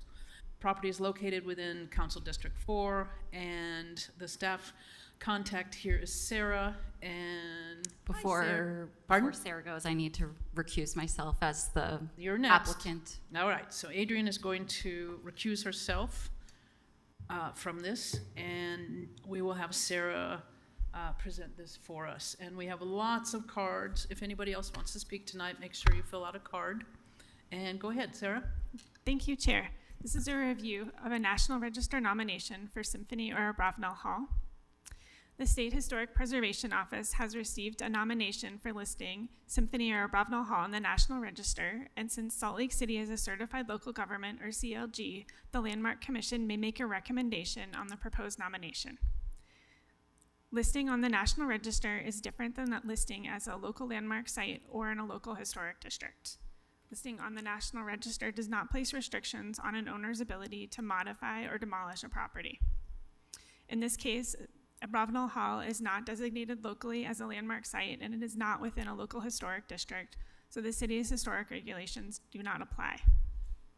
Anyone can nominate a property for the National Register, and in this case, the property is owned by Salt Lake County and was nominated by a third party. As far as some basics on the property, Abravanel Hall was constructed in 1979 and is being nominated under Criterion C for its architecture and its engineering, and this is detailed in the nomination itself. This is for its association with Dr. Cyril Harris, a noted acoustician, and then the architects for the project were FFKR. The period of significance for Symphony Hall is 1979, which is the year of its construction, and buildings that are listed are generally 50 years old, but those less than 50 years of age may also be considered for listing. And a few photos of the building. The left shows a view of the triangular lobby and is taken facing west. And then the photograph on the right shows the view of the addition and was taken facing south. And then on the left shows Abravanel Hall on the east wall of it, and then the west wall is of UMOCA, and the photograph was taken facing north. And then on the right photograph, it shows the west wall of Abravanel Hall, and then you can see the convention center to the south, and the photo is taken facing to the southwest. So as far as National Register nominations, the Historic Landmark Commission may forward a recommendation on the nomination to the state's National Register Review Committee, and you may recall from previous nominations that the recommendation was to the Utah State Board of History, and the recommendation is no longer to that group, since the Utah State Historic Preservation Office is not within the Division of State History. The state's National Register Review Committee will meet on September 19th to review the nomination. There was some additional public comment received since the staff memo was posted last week, and that's included in a separate folder on Laserfiche for you to review if you have not had a chance. It has comments through 3 p.m. today. We did also receive a phone call this afternoon in support of the nomination from J. Paul Smith, and that concludes staff's presentation. Adrienne White wrote the nomination, and she's here to answer any questions from the commission if you have them. And we had, what, 42 pages of emails? Yes, that was the supplement from last week through today. We have more that have shown up, Amy? Just a few? I have 3 here, and I'm not sure if Sarah's gotten any in her independent mailbox. Okay. Great. All right. And the applicant? The applicant or the presenter? If you have, she's available if you have questions. Yes. Sit down, Adrienne. All right. All right. I'm sorry, who was the call from, did you say? J. Paul Smith. Great. So the applicant, Do you have anything to say? Not at the moment. Questions? Well, this might be easier than we thought. Good. Okay, I actually do have a question. Great. And I'm going to ask this early so that anyone that has thoughts on this can weigh in. But in reading the application, the basis of the application is primarily centered around the involvement of Cyril Harris, right? Cyril Harris, whose responsibility is, as far as I'm aware, is pretty much restricted to the auditorium itself and the interior spaces surrounding the auditorium. And that's based on his reputation as an acoustical designer, and yeah. I don't know if he was an engineer per se, but an acoustician, shall we say. One of the things that was interesting to me when I was reading through the master plan and the key findings was that there are a few comments in there about how there are acoustical deficiencies in the building that in the renovation would need to be rectified or would be recommended to be rectified, which kind of yielded two questions in my mind. One, is Abravanel Hall and the interior acoustics representative of the quality that Cyril Harris was known for and therefore worthy of preservation under a National Historic registration? And two, would the repairs to the acoustical quality that are suggested in the master plan impair the original building an acoustical auditorium in such a way that it would potentially invalidate a national registration for that space? And I'm assuming you're talking about the 2024 master plan by Sperano and Mooney. Yeah. I'm not an architect, so I can't really speak to that. I have spoken with architects who have reviewed the 2024 master plan, and they believe that it's overblown. And there have been several people in a variety of areas, musicians and otherwise, who know of zero acoustical deficiencies and are questioning where that came from in the master plan. Okay. Other questions? Sure. I'm just curious because this building isn't quite 50 years old, and so Almost. no, I'm saying it's very close. But the standard is 50 years or older, and less than 50 years is sort of the exception and requires, I think, sort of an exceptional justification. So I'm just curious. Yeah, I can speak to that. Yeah. How you see that. And so I spoke with Corey Jensen prior to officially taking on this application. And when you're applying for a National Register nomination exclusively under the architecture criterion, you have a 5-year buffer. If we were to do it under a cultural significance, then we would have to do special consideration G, but because this is exclusively under architecture and engineering, there's no extra special condition necessary. Could you clarify for the record how you represent this project? Yeah, so my name is Adrienne White. I'm the founder and CEO of House Genealogy. I was hired as a consultant. Everything that I've done for the National Register nomination has been as an independent consultant. I do not represent the city or the Historic Landmark Commission or the Sugar House Community Council. Just to be sure that you all know, I am working independent of those entities. Thank you. And as well as the county. Yes? Correct. I have no association with the county. Great. Just wanted to clarify that for the record. Yes, thank you. Other questions? All right. Then why don't we go ahead and go with the public comment? Go ahead and, sit down. First up, the one, the only, Ricklin Nobis. Come on down. State your name for the record. You just did. I know. I'm Ricklin Nobis, and I'm here to encourage your recommendation for the inclusion of Maurice Abravanel Hall on the National Registry of Historic Places. In your review process, You are hearing many reasons Abravanel Hall should be singled out for preservation, and I would like to add my own comments. I served as the keyboards player with the Utah Symphony for over 26 years and have had the opportunity and the privilege of performing on the stage of Abravanel Hall many, many times. I've also had the opportunity to perform in halls all over America, as well as in Europe and South America. There are very few concert halls globally that measure up to the spectacular acoustics and magnificent design found at Abravanel.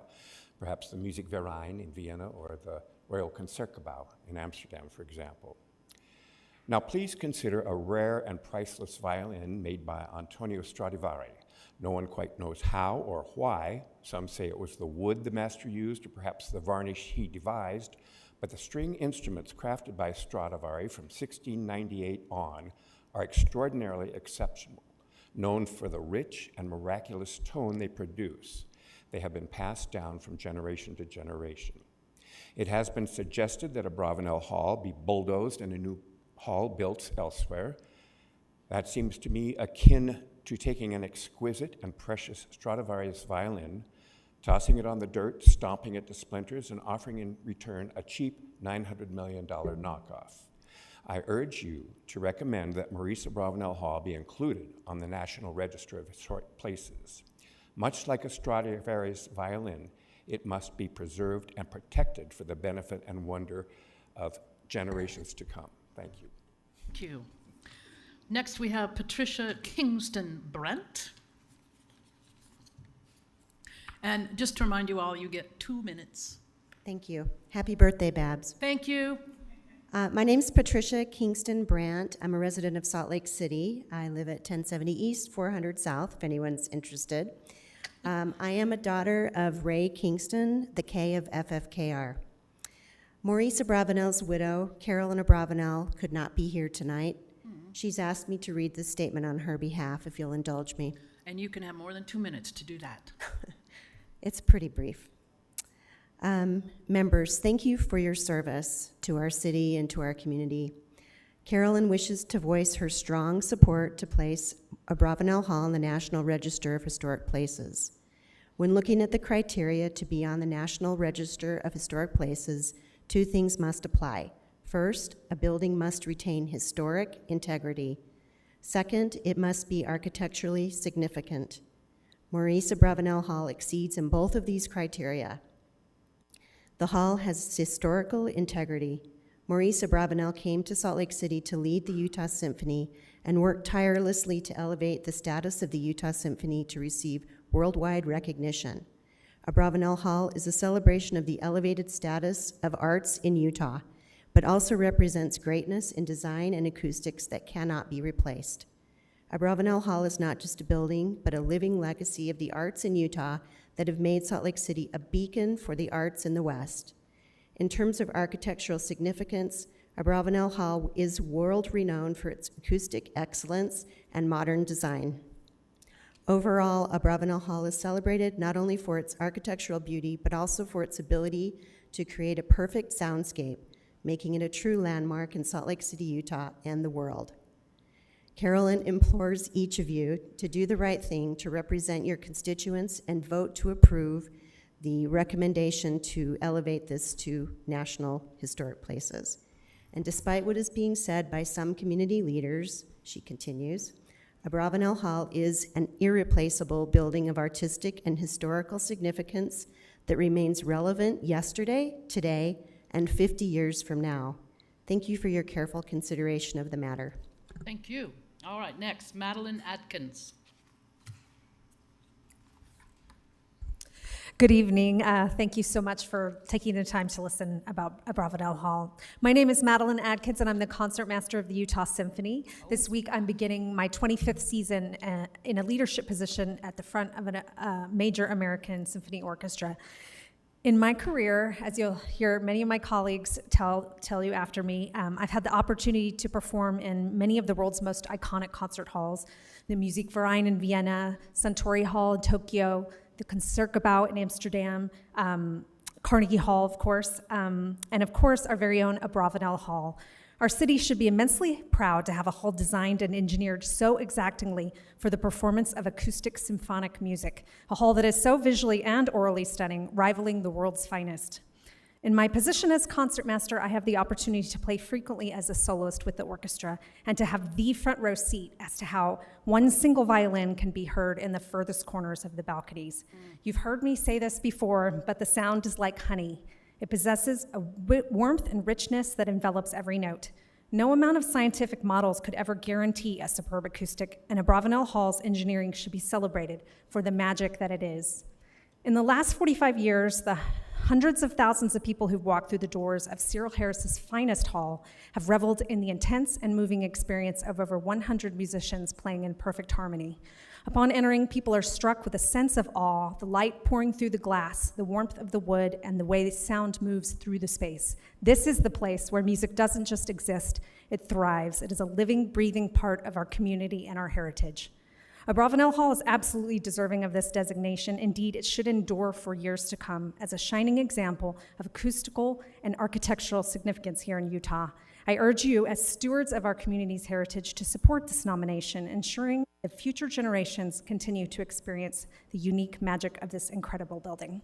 Thank you. Thank you. It looks like Julia Pillant. Am I saying that right, Julia? Close. Close. It's Sorry. counterintuitive. It's All Pilot. right, all right. Yeah. Good evening. My name is Julia Pilot, and I play the French horn for the Utah Symphony. Yay. Yeah, true story. Before coming to Utah in 2021, I played with the Metropolitan Opera Orchestra in New York for 14 years. I have had the good fortune of having played in many of the best concert halls around the world, and Abravanel Hall is on par with them. It is an icon and cornerstone of our artistic community. I would like to strongly encourage your support for recommending Abravanel Hall to be preserved on the National Register of Historic Places. While there are many reasons to recommend it, I would like to single out some of the more pertinent ones that meet the required criteria.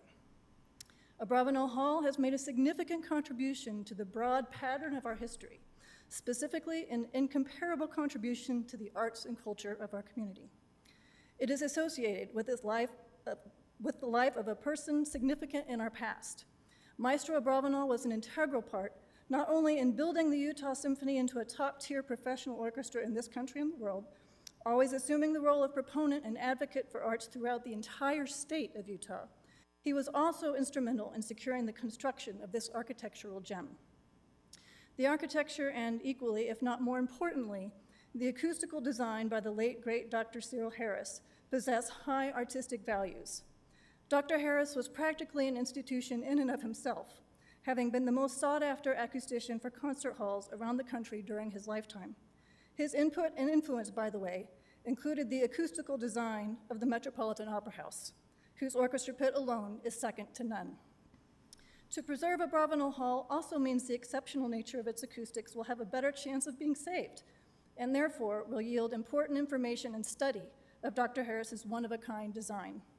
It is clear Abravanel Hall meets all of the qualifications, and for it to be on the National Register will help to guarantee its safety and use for generations to come. Thank you, and happy birthday. Thank you. I was smiling because I played the French horn for years, so. Yes, it's the best instrument. Karen, is it Wyatt? Thank you, Karen. I also have played in the Musikverein. I just wanted to say that. My name's Karen Wyatt. I'm a violinist with the Utah Symphony, and I'm also the chair of the Musicians Committee. Abravanel Hall holds a special place in the hearts of Utah residents. It's where they saw a live orchestra for the first time. They took a field trip with their school.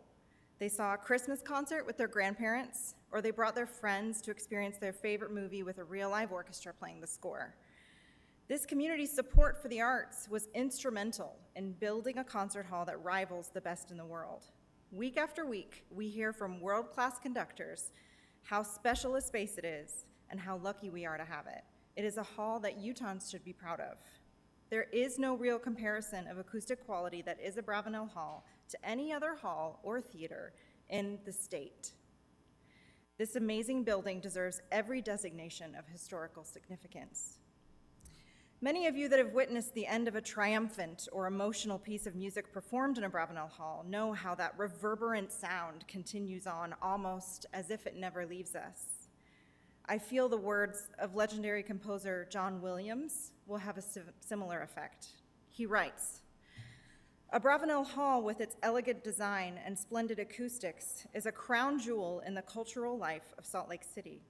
It is the home of the Utah Symphony, questionably one of our country's finest orchestras, unquestionably one of our country's finest orchestras.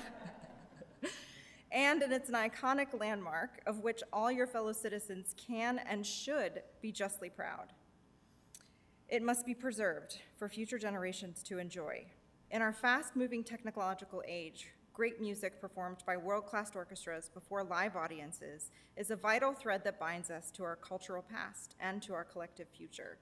This simply wouldn't be possible without temples of music like Abravanel Hall." Thank you. Cindy Cromer.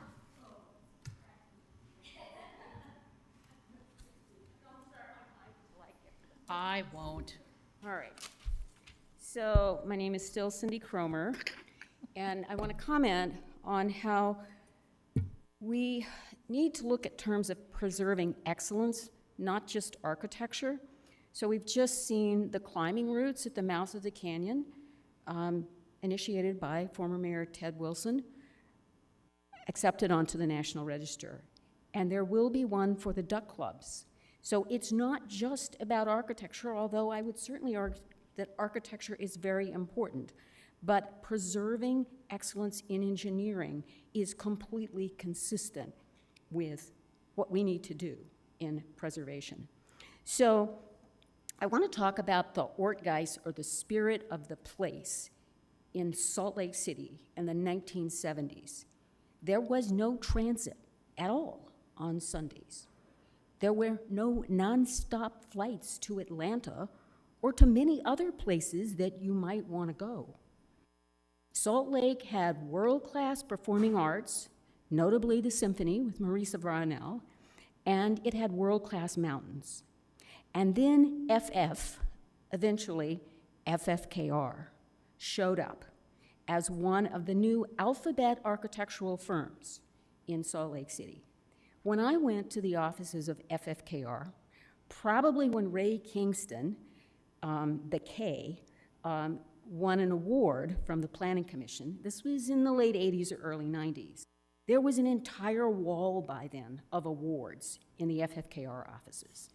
So the stories of the firms that moved Salt Lake forward to a world-class city includes FFKR. In fact, FFKR starts with this building in a wonderful story documented in the nomination. And the history of FFKR and other architectural firms, the alphabets, are woven into Salt Lake's story for the last 50 years. And it's not just the time to compose that story of architecture now, although somebody really needs to do it. But we have an urgency here, and the engineering accomplishments are overwhelming. So we need to get back to where this building fits in to Salt Lake's history. That's important, but right now, there is no question that this engineering is an example of excellence that warrants preservation. Thank you. Thank you, Cindy. Rebecca Johnson.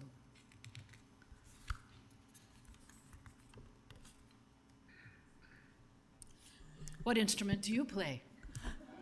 My name is Rebecca Johnson, and I play the violin in the right. Utah Symphony. I am also the last remaining member of the symphony who had personal interaction and who played personally with Maurice Abravanel. Nice. And so I think it appropriate that I speak just for a minute about the man and about the building that is named for him. When Maurice Abravanel came here in 1947, there were only 600,000 people in the state of Utah. And so one would wonder why a man with his musical credentials would come out here to what was basically the middle of nowhere in those days. And Maurice Abravanel had a passion, he had a dream, he had a vision that he could create a great orchestra in the state of Utah. And he did.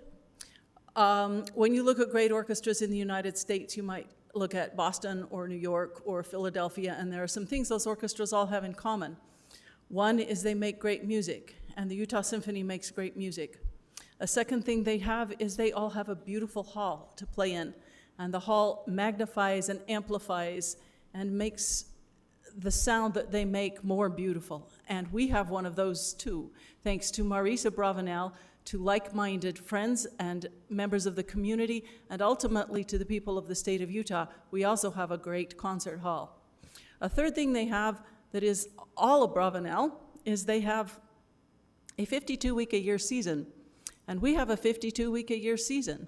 There are over 1,800 orchestras in the United States, and of those orchestras, 17 of them play for 52 weeks of the year. And the reason we do is because, and now usually musicians will go to their board and they'll say, we would like to play more weeks of the year. That wasn't what happened in Utah. In Utah, Marisa Bravanel went to the board and he said, we need a 52-week-a-year orchestra. And he pushed and he cajoled and he bullied the board into saying, all right, you can have a 52-week-a-year orchestra. But that orchestra would not have been possible without a Bravanel Hall. Because with a Bravanel Hall, we were able to have many, many more concerts than we were able to have in our other venues. And so, thanks to a Bravanel Hall, we have a 52-week-a-year orchestra as well. Now, you just have to look at a Bravanel Hall to know that it's architecturally significant. And that architectural significance adds to its cultural significance as well. And I know that's not something we're discussing, but I just want to tell you a story really fast.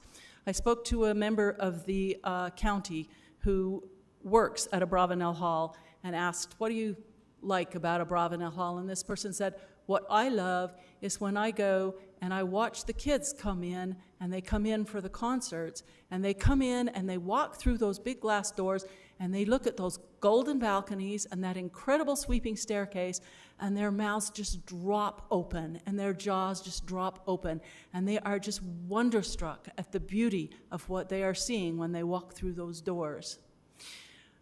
For 45 years, we've been giving the citizens of Utah wonder, and I would urge you to please make it easier for us to continue giving people wonder for 45 or 50 or 100 or 200 years. Thank you. Thank you. I know the manager of the building, and I asked her one day, who dusts that thing? She said, not me. You didn't mention the sculpture. I love that sculpture. Tad Kalkara?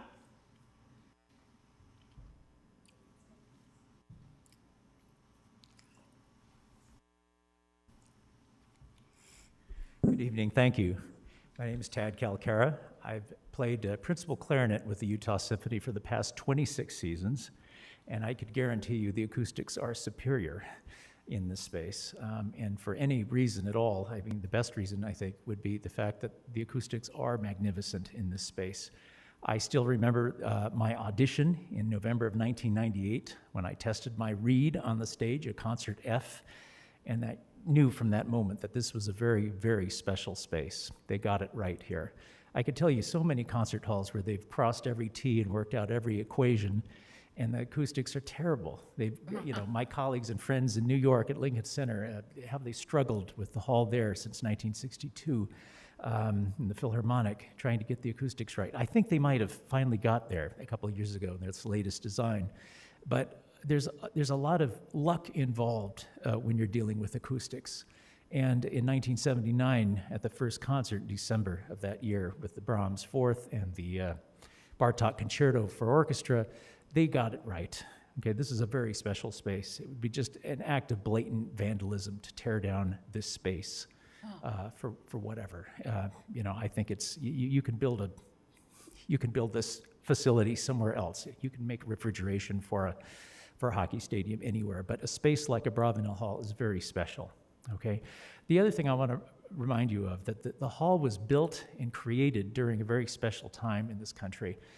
Many refer to this generation as the greatest generation. They fought during World War II. These are people who came together, even though of differences of maybe political party, for a common good. And this is a gift not only for that time, but for future generations. I think this is an absolute betrayal to that generation if we destroy this place. Okay, and this is a magnificent gift to the community and to future generations, and I hope that you will consider, putting this on the register. If it's gone, it's gone. I remind you of places like Penn Station in New York. These places are gone. They're not coming back. Yes, I know they renovated the post office next door and tried to make do with it, but it's not the same. It's not the same. Right across the street, the Hotel Pennsylvania is being dismantled right now as we speak. I think it's an absolute tragedy when we lose a building like this. So I urge you to please seriously consider this magnificent space, Abravanel Hall. Thank you. Thank you. Next would be Mercedes Smith.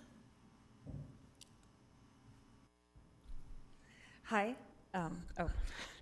I'm Mercedes Smith, and I'm a resident of Salt Lake City, and I'm also the principal flutist of the Utah Symphony. I'm in favor of Abravanel Hall being added to the National Register of Historic Places. I've had the privilege of performing in most of the major concert halls across the United States, and I can say without hesitation that Abravanel Hall stands among the very best our nation has to offer. Before arriving in Utah, I had seen photos of Abravanel Hall, but nothing could prepare me for the moment I first stepped onto its stage 12 years ago. It truly took my breath away. The chandeliers are dazzling, and the gold leaf and emerald velvet seats create a warm and inviting atmosphere. And the acoustics are indeed world-class. To the commissioner's question earlier, there are no acoustical deficiencies given its original purpose as a symphony hall. The complaints regarding the acoustics are related to the apparent need to hang curtains along the back of the wall to dampen certain sounds only when we play music that is not meant for a symphony hall, like when we play soundtracks to live film. Pop shows, pop music, movies, and other performances that the property owner wishes to book, such as comedy shows and speakers, are not among the original purpose of this great concert hall for which the world-class acoustics were designed. Aside from the auditorium itself, the lobby is also a stunning masterpiece of line and form with a glass entryway that intentionally reflects the tabernacle, which is the former home of the Utah Symphony. I urge you to unanimously support its nomination to the National Register. Thank you. Thank you. Next, Bree Shear from the Salt Lake Planning Commission.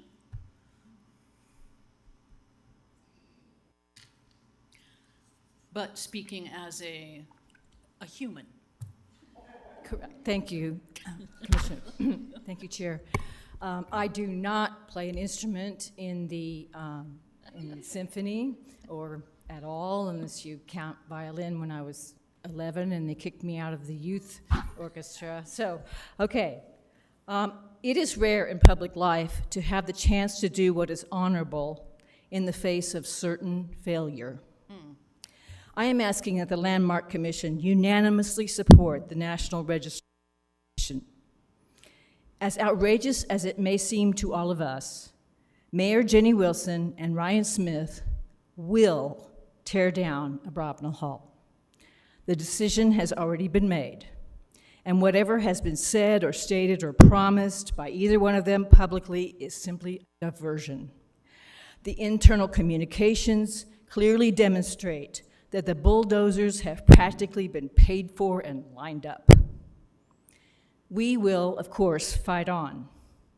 We will all be standing there in front of those bulldozers, the Landmarks Commission and the Planning Commission and the American Institute of Architects and Preservation Utah and the historians and the symphony musicians and the music lovers and the donors and a few thousand other civic citizens.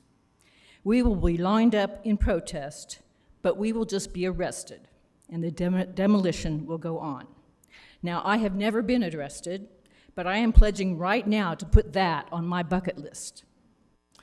Perhaps the saddest of all is that the legacy of Jenny Wilson will not be any of the good things she has ever done for the community or anything else in her life, but it will be this: she willfully and senselessly destroyed a Salt Lake treasure.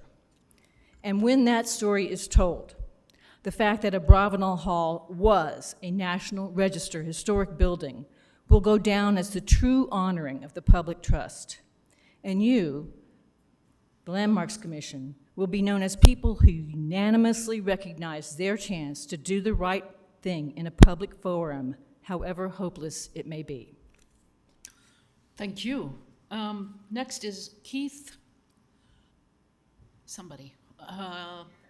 Carrick? Pardon me, Keith, your handwriting's a little small for my big eyes. Sorry, I was a little late this afternoon, so I was trying to scribble it down Okay. really quick. Yeah. State your name for the My record. name is Keith Carrick. There we go. Yes, I live in Salt Lake City. I too wanted to speak to the acoustical issues that were mentioned in the report, and that was because I was present at the meeting when the musicians spoke to the acoustician about the issues that we might have in that room. Now, Mercedes is exactly right. One of the issues isn't for the musicians. One of the issues is actually for the audience, which is the room reverberates so well with music that you can't hear any sort of amplified voice or amplified sound from any of the soundtracks or singers that we might have. So they have to add the curtains in the back to actually dry the space because it's built for live music and it reverberates so well. The other thing is that because the room reverberates so well, sometimes it's actually hard for us to hear each other on stage. The music goes out and sometimes it's a little muddy on stage, and there were a couple of little tweaks they can make on the walls and one in the clouds and above the stage that can make it so that the musicians themselves can hear across the stage. But the key thing here is that Cyril Harris really got it right in our hall, and that's because our leaders hired him first. They hired him before the architects. The funny thing is the hall mentioned by Tad in New York was also designed by Mr. Harris, but he was hired later to try to fix it. And they took them, 50, 60 years to figure it out. So the leaders here, they really took the time and effort to get this place right. And the last thing I want to say is there's obviously a lot to be said about the importance of this building, but it's an iconic place. It is loved by our community. I can't tell you how many people that I've spoken to when we're going through this tragic idea that we would tear this place down, who just come up to me and they relate a story of being there with their family, being there as a child, being there with their children, and it's been something that's actually been passed down, this experience there, whether it's a graduation, listening to the Dalai Lama speak there, Joe Biden speak there, whether it's listening to the Utah Symphony. This is something that's beloved. It's a real treasure. It deserves to be celebrated and remembered. It deserves to be on the National Registry. Thank you. Keith, I have a question for you from the acoustic standpoint. Well, I don't know if this is a myth or if it's fact, but I had heard that he worked with the Kennedy Center, but when he came to Utah, once the building was almost ready to open, he came in and played the walls to see if it was acoustically perfect, and it I don't passed know. with flying colors. That's a new one. I mean, I'm one of the drummers, so I bang on the wall in the back all the time. It sounds great to me, but, I don't know about that. Well, interesting that that's lasted all that time. Thank you so much. Next is it Polk? David Polk? David something. Yeah, really bad handwriting there, David. Okay. Well, and what instrument do you play, David? That might explain I'm things. yet another violinist. Okay. Yes. And while my colleagues may play better than me, I ski better than they do. So I am David Porter, a violinist who has performed in Abravanel Hall thousands of times over the last 29 years. I am here to express my ardent support for Abravanel Hall being added to the Historic Registry. Much has been written and said about Abravanel Hall's undeniable architectural elegance and sumptuous acoustics. I would like to explore what makes it irreplaceable, not just a building on which people have an irrational sentimental attachment, but an iconic mid-century landmark born from the generosity of the everyday taxpayer. I was fortunate as a child to live in England for a couple of years, and my parents had an obsession with medieval architecture, especially Romanesque and early Gothic cathedrals. Initially, my 11-year-old self was far more interested in Arsenal football games and dinosaur bones, but I soon too became utterly fascinated by the beauty and power these ancient structures conveyed. I remember being on a school tour to France and seeing Amiens Cathedral in the distance, later begging my parents to take me there. That trip to the vaulted luminosity of Emia and another to the mysterious dark gravitas of Romanesque Durham Cathedral in northern England instilled in me the timeless power of buildings built with unity of style, a timeless aesthetic, and with the transcendent purpose. While Abravanel Hall didn't take dozens of stonemasons decades to build, it does share those same timeless attributes. Its singularity of purpose is as a vessel for the expression of symphonic masterpieces, manifesting in its symmetry, refined mid-century modern elegance, and clarity of form, the balanced expression of a great classical symphony.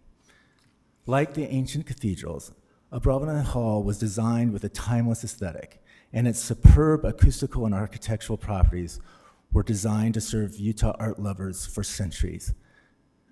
Let's put Abravanel Hall on the historic registry in hopes that mission can become a reality. Thank you. Thank you. Next would be Sonora Taylor.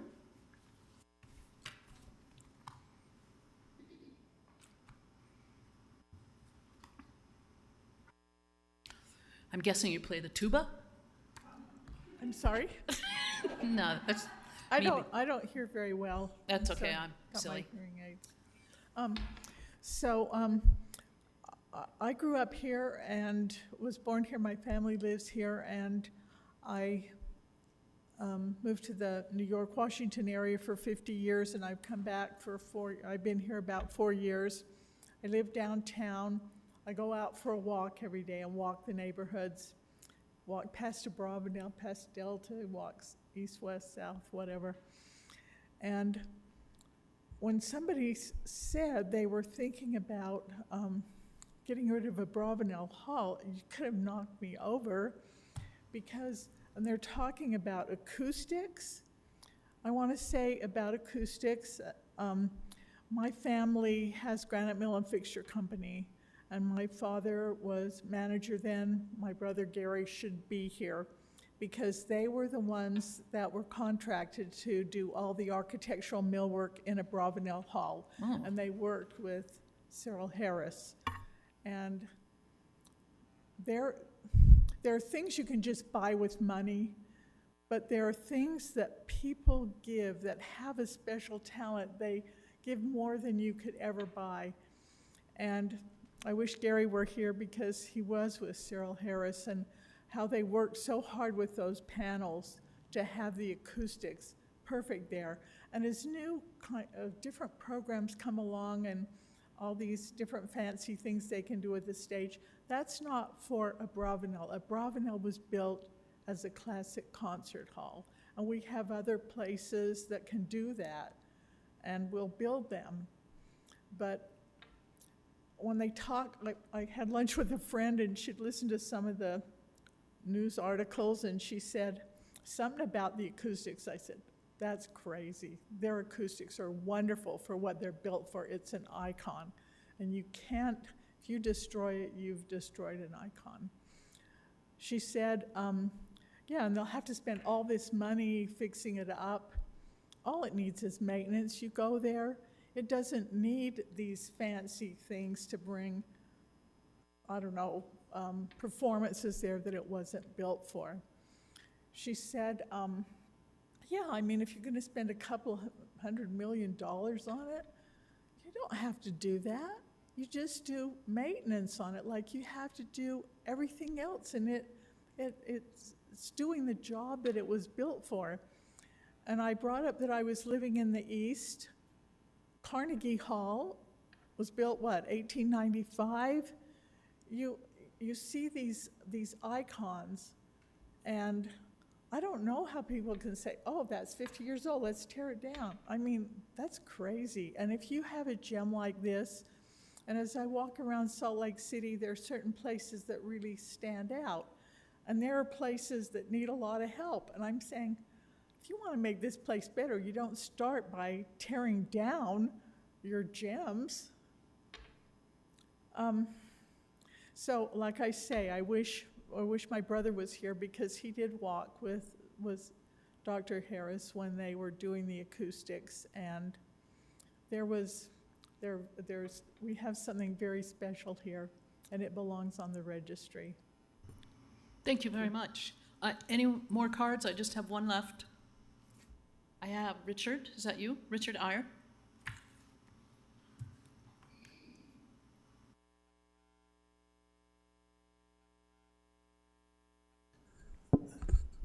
Thank you. Let me preface my remarks by saying, Bree, I still hold out some hope that both Ryan and Jenny are looking for a way to win-win. And so my remarks are not intended to be political. I just want to tell you a story, because I think history is stories, and historical registries are stories. I'm in a good position to tell it. I planned and managed the bond election that built the hall 50 years ago, and I'll just tell you the story.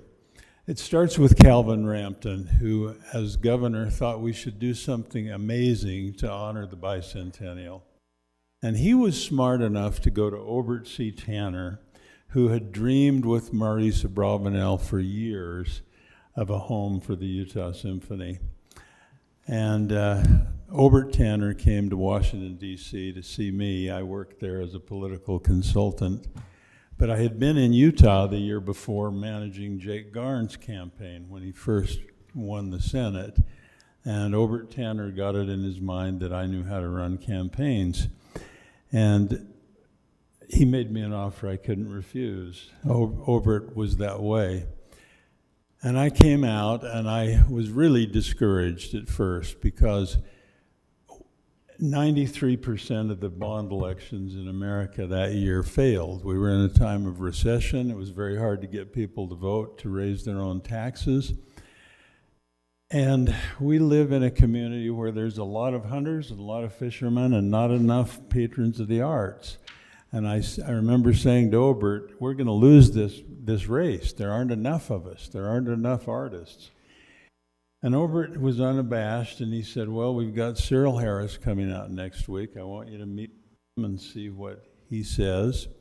And I will never forget sitting across the table from Cyril and having him say, do not build a multi-purpose hall. That's what the plan was. One hall with a movable proscenium so it could accommodate the ballet and theatrical productions and so on. And Cyril says it's a huge compromise. It'll dull the excellence of all the uses you have for it. And I said, well, we've got no choice. I mean, we've got to have the support of all the arts. And he said, come on. There has to be an old theater somewhere in this valley that you can find and restore with a big proscenium and a big backstage for the ballet and for the theater. The only way to get acoustics right in a hall, take it from me, is you build a shoebox, and it has to be just for symphonic music. And we were stymied. We didn't know what to do. But to me, the personal part of the story, I was driving down 2nd South on my way to the airport and saw the Capitol Theater, which was showing X-rated movies. It was completely boarded over. You could hardly see what was there, but I realized I'd never been in. And it's embarrassing to say, but I bought a ticket and went into the theater and looked around, and it was obvious that behind all that wallboard, there was a classic old theater. And it was that moment that we won the election, because we went back to the voters and said, we can build the Symphony Hall the way it should be built, according to Cyril Harris, and restore the Capitol Theater for less money than it would cost to build one multi-purpose hall. And suddenly the community came together.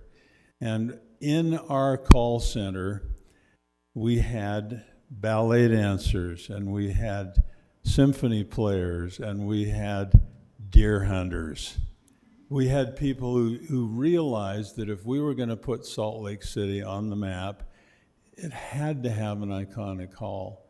And there were people there who would come and work night after night, calling people to turn them out to vote, who said to me, I'm never going to go to that hall. I'm not interested in the symphony, but I know what it'll do for this community. So unlike so many elections which divide people, that election in December of 1975 brought this community together. And it was a beautiful story.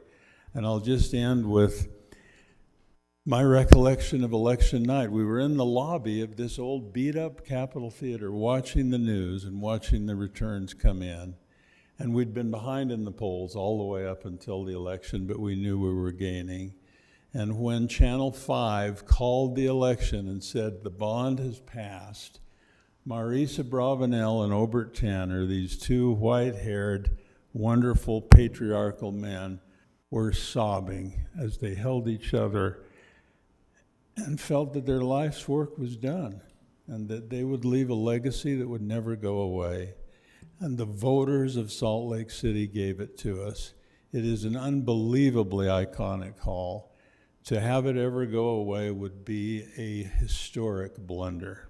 Thank you. Thank you. And that's all we have. I would say you're not needing to come up here and have any rebuttal to any of these comments. Sorry, I do have 3 public comments to read into. That would be awesome. Okay, and I apologize in advance if I mispronounce any names. Okay. My name is Lori Wyke, and I'm a resident of Salt Lake City. Abravanel Hall is one of the finest concert halls in the country, and its extraordinary acoustics are internationally recognized. It is a treasured landmark with exceptional acoustical engineering and is the only building we have in Utah designed by master acoustician Cyril Harris.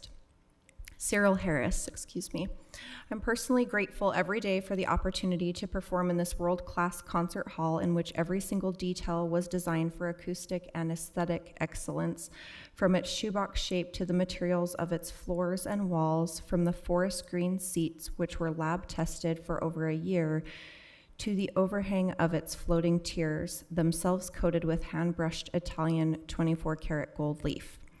These remarkable columnless tiers, which so elegantly mirror the floating bridges in the lobby, were designed by FFKR architects in such a way that every seat in the house has unobstructed sight lines of the performers on stage, an innovative and unique feature at the time for shoebox design concert halls. This nomination to the National Register, meticulously prepared by Adrian White, is a remarkable work of research, documentation, and writing, befitting the remarkable cultural and architectural monument that is Abravanel Hall. This hall was built by and for the people of Utah, and we want to preserve it for future generations. On Maurice Abravanel's 90th birthday, during the ceremony to rename Symphony Hall to Abravanel Hall, Commissioner Jim Bradley spoke the following words to mark the occasion. One of the great fruits of his labors is this building created by the people of Utah to be the home of the symphony orchestra he nurtured. A magnificent building to behold with brilliant acoustics, our Symphony Hall is an architectural landmark which will, I am sure, follow the example of our dear maestro and greet the passage of time with grace and majesty. Thank you, Lori Wyke. And next,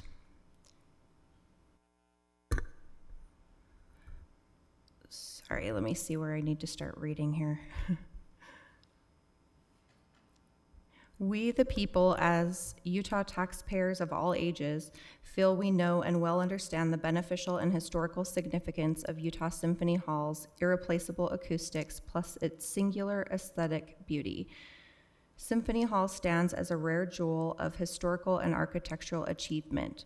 Our plea is both for the youth still discovering their love of fine music, the arts, and the unique mid-century modern architecture of downtown Salt Lake City, as well as for growing numbers of our diverse citizenry burgeoning into Utah from around the nation and the world. Designed by FFKR's 4 partners with builder John Price, the group achieved Utah's magnificent Symphony Hall's completion in 1979, which we believe meet the criteria for its acceptance on the National Register of Historic Places. Therefore, we urge the final decision makers of the city, county, and the National Historic Preservation Office holders to nominate Utah Symphony Hall, Abravanel Hall, to be considered and hopefully approved by the National Register of Historic Places. Respectfully submitted, Freddie and Mark Nebeker, for our own and future families to come. And this is the last comment. My name is Jennifer Kendall. I am a 43-year-old resident of Salt Lake City and a fierce lover of art, music, architecture, history, and above all, beauty. I'm writing to ask that Abravanel Hall be added to the Historic Registry today as a step to try to protect our city from other devastating loss in the name of city growth and increased revenue. I come from humble means, and as such, I did not have the privilege of taking our beautiful places for granted. The first time my grandfather was able to treat me to a night at the symphony, it felt like the most grandiose evening of my life as a then 12-year-old girl.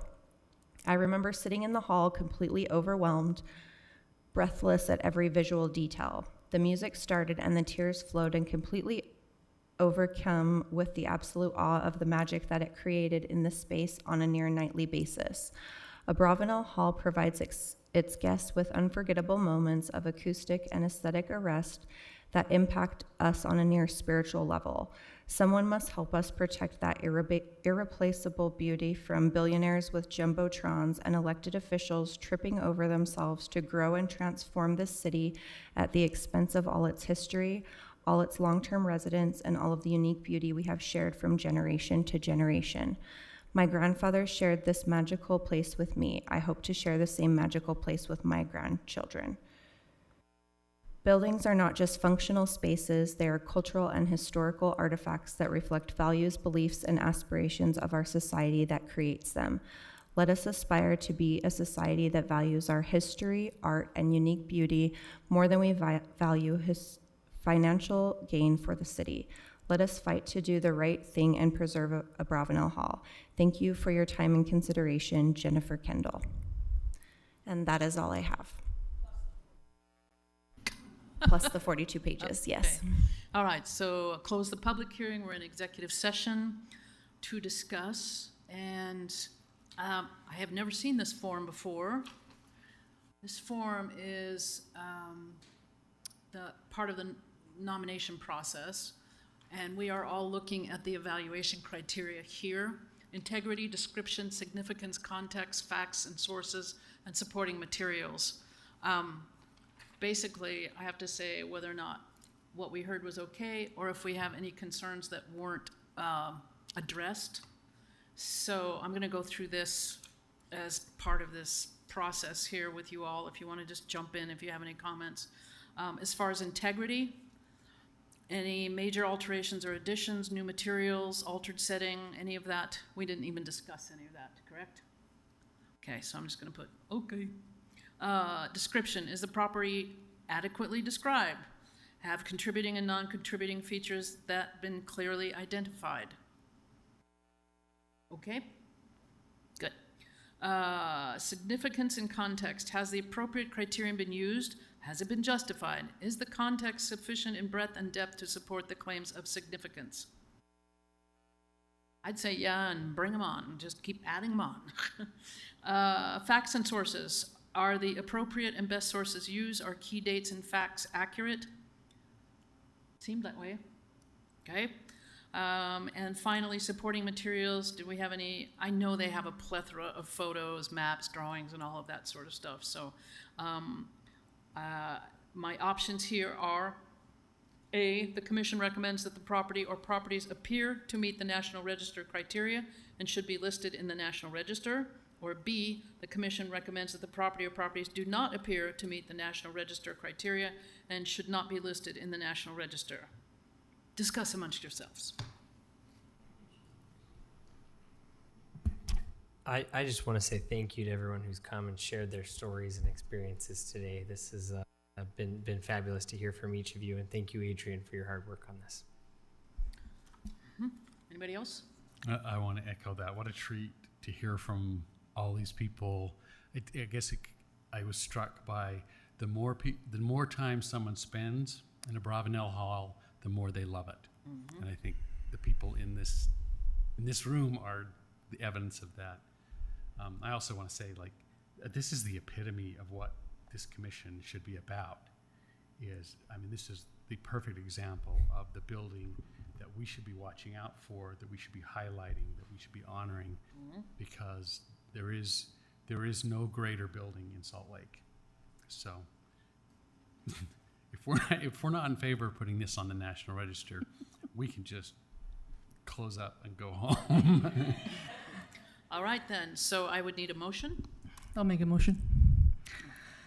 Based on the information listed in the National Register nomination form, the information presented, and the input received during the public hearing, which was mighty, I move that the commission find the Symphony Hall / Maurice Abravanel Hall appear to meet the National Register criteria and recommends its listing to the Utah State Historic Preservation Office and the National Register Review Committee. Do I have a second? I'll second. Great, we have a motion and a second. Do we have any discussion? I'll say one thing, actually. Okay. And this is more contextual.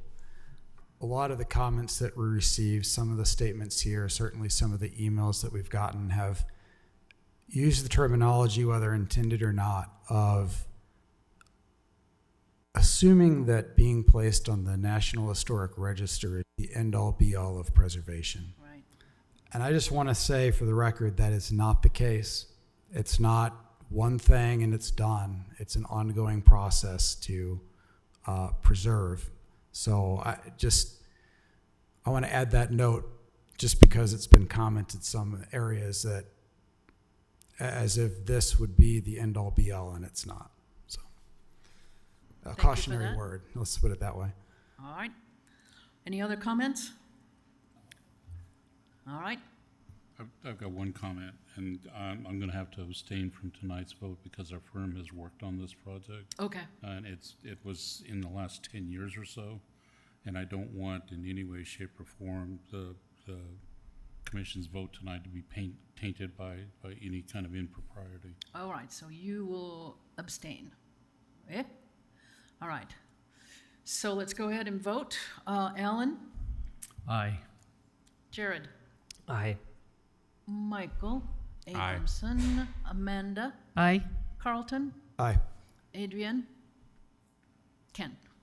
Sorry, I knew that. Sorry. John's not here. I'm here. Passes unanimously. Thank you all.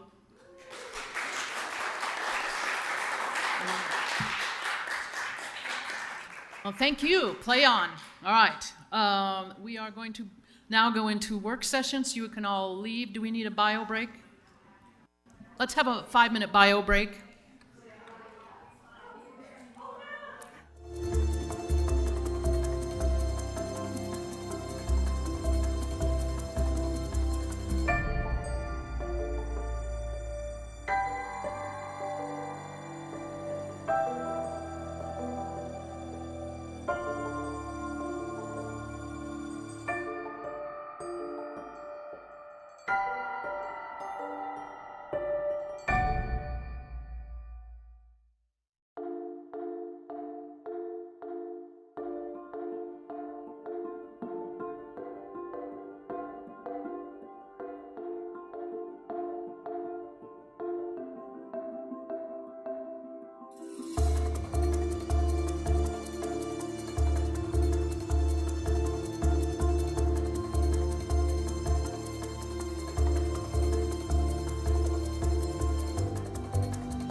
Said order.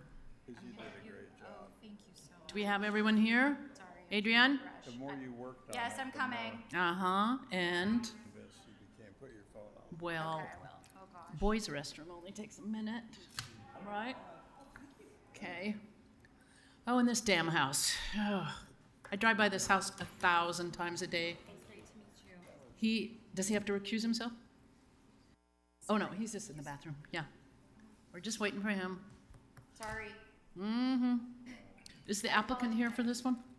I'm sorry? Is the applicant here for this one? Yes, he is here. Okay.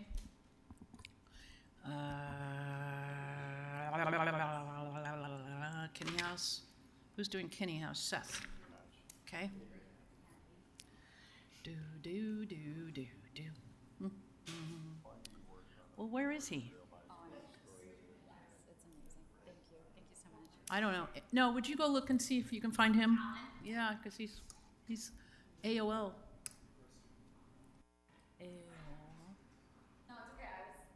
There he is. Great. Okay, so we are now going into work session, and we have 2 items on this, and then we have election, and then we're done. Yay! Okay. Great. So let's begin. This is about the major alteration for a twin home at approximately 235 South 600 East. And this, we've seen this proposal, well, we've heard about this property several times here. This proposal tonight is to rehabilitate the existing historic dwelling and an attached garage to the rear of the existing building and create a new home, a twin home configuration to the rear of it. They are requesting modifications of the rear yard setback and stairs greater than 4 feet in height in the rear yard. The property, let's see, the staff is Sarah, and we do have the applicant here as well. So this is, pardon? And Adrienne is back. Yes, that's what I was going to say. That's good. So this is PLNHLC 2022-01155. Sarah? Thank you, Chair. So this is a work session for the proposal at 235 South 600 East, and the request is for a major alteration to rehabilitate the historic home and to construct an attached twin home to the rear of it. And so staff is seeking feedback from the commission on the proposal. The applicant has been working with staff since submitting the proposal and has made a number of changes based on feedback from staff. The applicant has previously applied for a plan development for a lot without frontage for that twin home to the rear, and also to reduce the minimum size of the minimum lot size. And with the adoption of the adaptive reuse and the building preservation incentives earlier this year, that plan development is no longer required since the historic home will remain. As you alluded to, there was a previous proposal reviewed by the commission for this property in 2021, and the property has since been sold, and so this is under new ownership. The applicant is requesting 2 modifications. One is for a reduction in the rear yard setback, and you can see that in the kind of the blue of the twin home on the back, and then the second is for stairs greater than 4 feet in height in the rear yard. And so just want to briefly talk about the property. So it is located on the east side of 600 East, and it's about midway on the block between 200 South and 300 East. A photograph of the existing home. This shows the front facade as well as the front and then the south side facade. This shows the south facade on the left there, and then also the rear facade. And then that's the yard area where that twin home is proposed. And then this shows on the left the rear yard facing north, and then the north side of the facade is there on the right side of that image. And then just to highlight the adjacent properties, on the left there is the house to the north, and then on the right is the house to the south. As far as what the property previously looked like, on the left is a photo from about 1980, and then on the right is one from about 1990. So just wanted to go into a little bit more detail on the proposal. So 2 units are proposed as a twin home configuration. The lot size is about 9,500 square feet.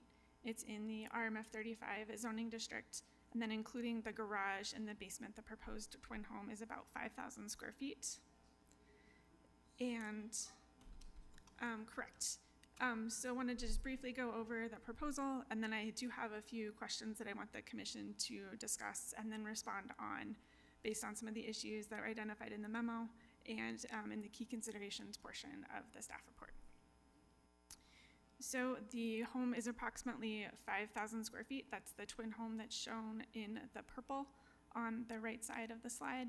And then you can see the existing home in the blue, and then that green outlined area would be the proposed garage and rear porch.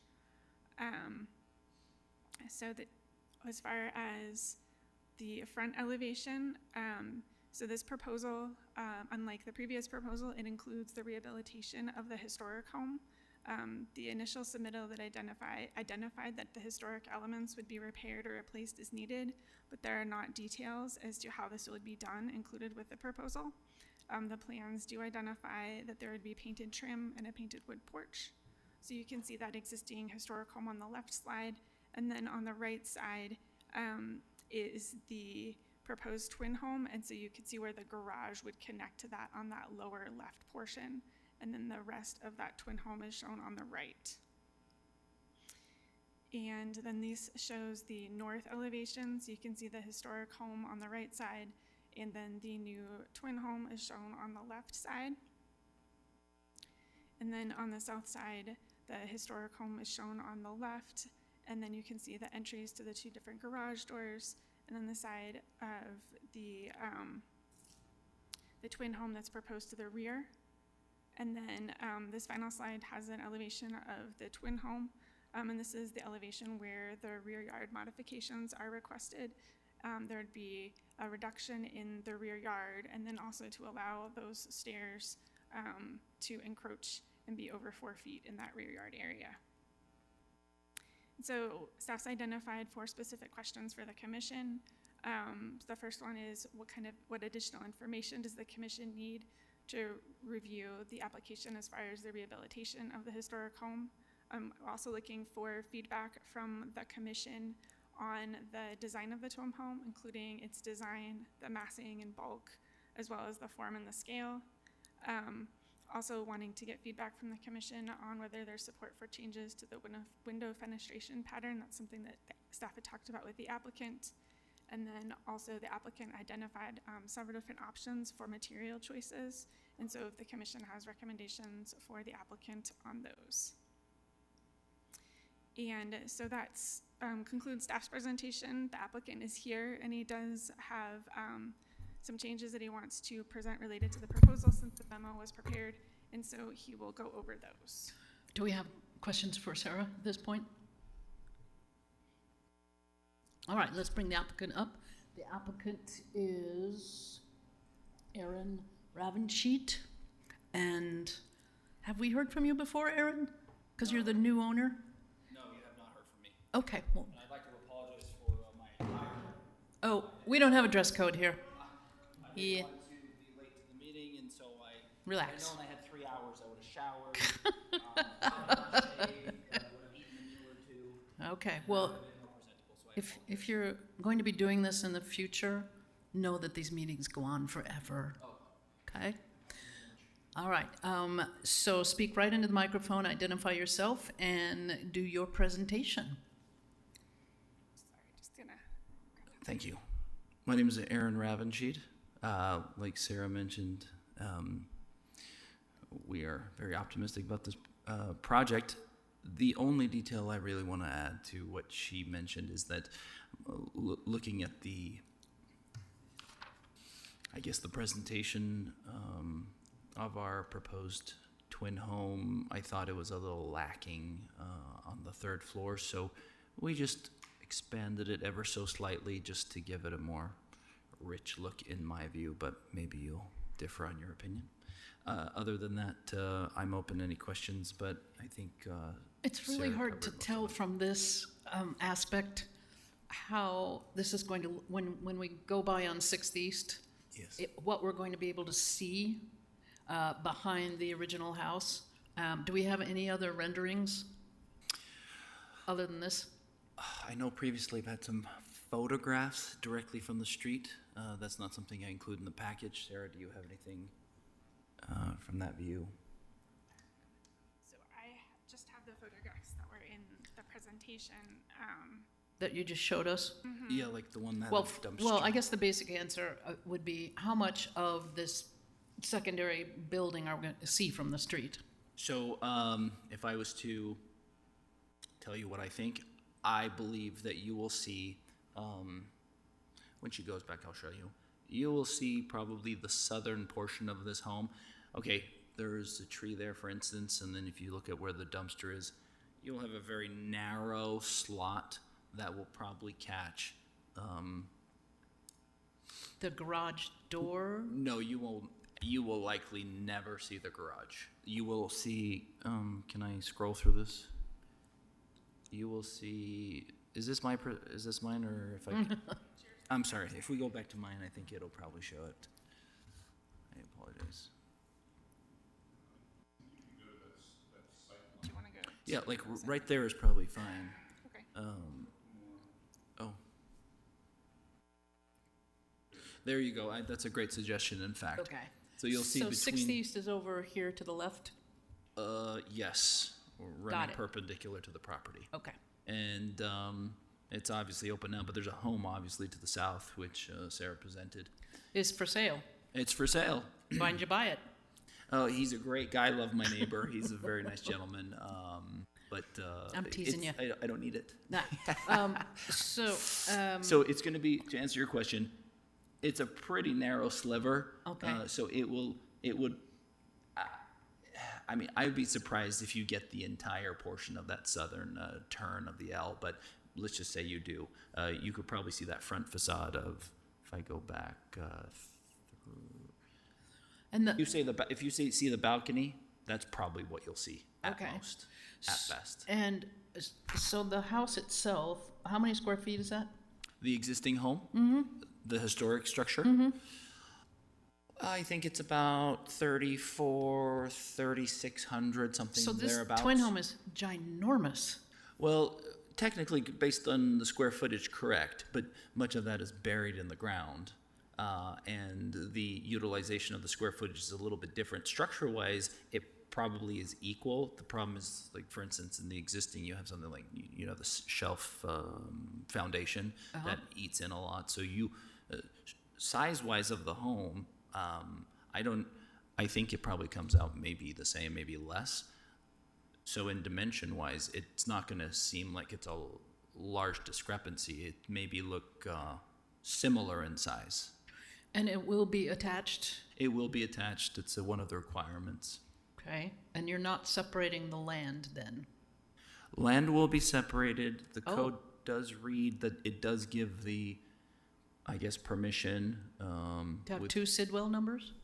Yes, 2 parcel numbers, and that's one of the things that it's not based on that as a reason, but that's something that I kind of annotated in the process, which is the code allows for technically a twin home in the form of a duplex to be built. And as we know, neighbors and people in general would prefer probably to have an owner rather than, I'm sorry I've neglected you over here. I've been staring at her the whole time, probably because it's his birthday. But it essentially gives us permission to have a duplex in the form of a twin home stuck to the back. I just believe that it's a far better proposal to get a single-family home that's separate from, in ownership from the front. Talk to us about the setback change that you're requesting. Yeah. So we are requesting it to be reduced to 12 or 13 feet. Part of it has to do with some of our sizings that have been affected by trying to provide parking for the existing structure that, in terms of covered parking for the garage, that it currently doesn't have. And correct, you can see half of the one that we're proposing for the existing home. I think it's a nice addition. It also provides a way to separate the structures a bit, to not have it as bulky. This way we can provide covered parking for the existing, but by accommodating that, we are being squeezed in the back, and so that's why we're just asking a slight reduction. And I don't know if we have any of those photos, Sarah. Do you have the photos that I submitted for the, or maybe they're at the bottom? For the, no, that's not a part of the application. Just show the back wall, the concrete wall, and what we're really hiding back there. I don't know if you've seen it, but it's not pretty. So I think we're doing the neighborhood a favor by blocking it, and I think that Projects. well, it essentially is a concrete retaining wall, and then another, I don't know, 30 feet or so of a commercial back wall. So you're not losing anything in terms of what you can see by letting us come a little closer and blocking that. Okay, I asked all my questions. Next.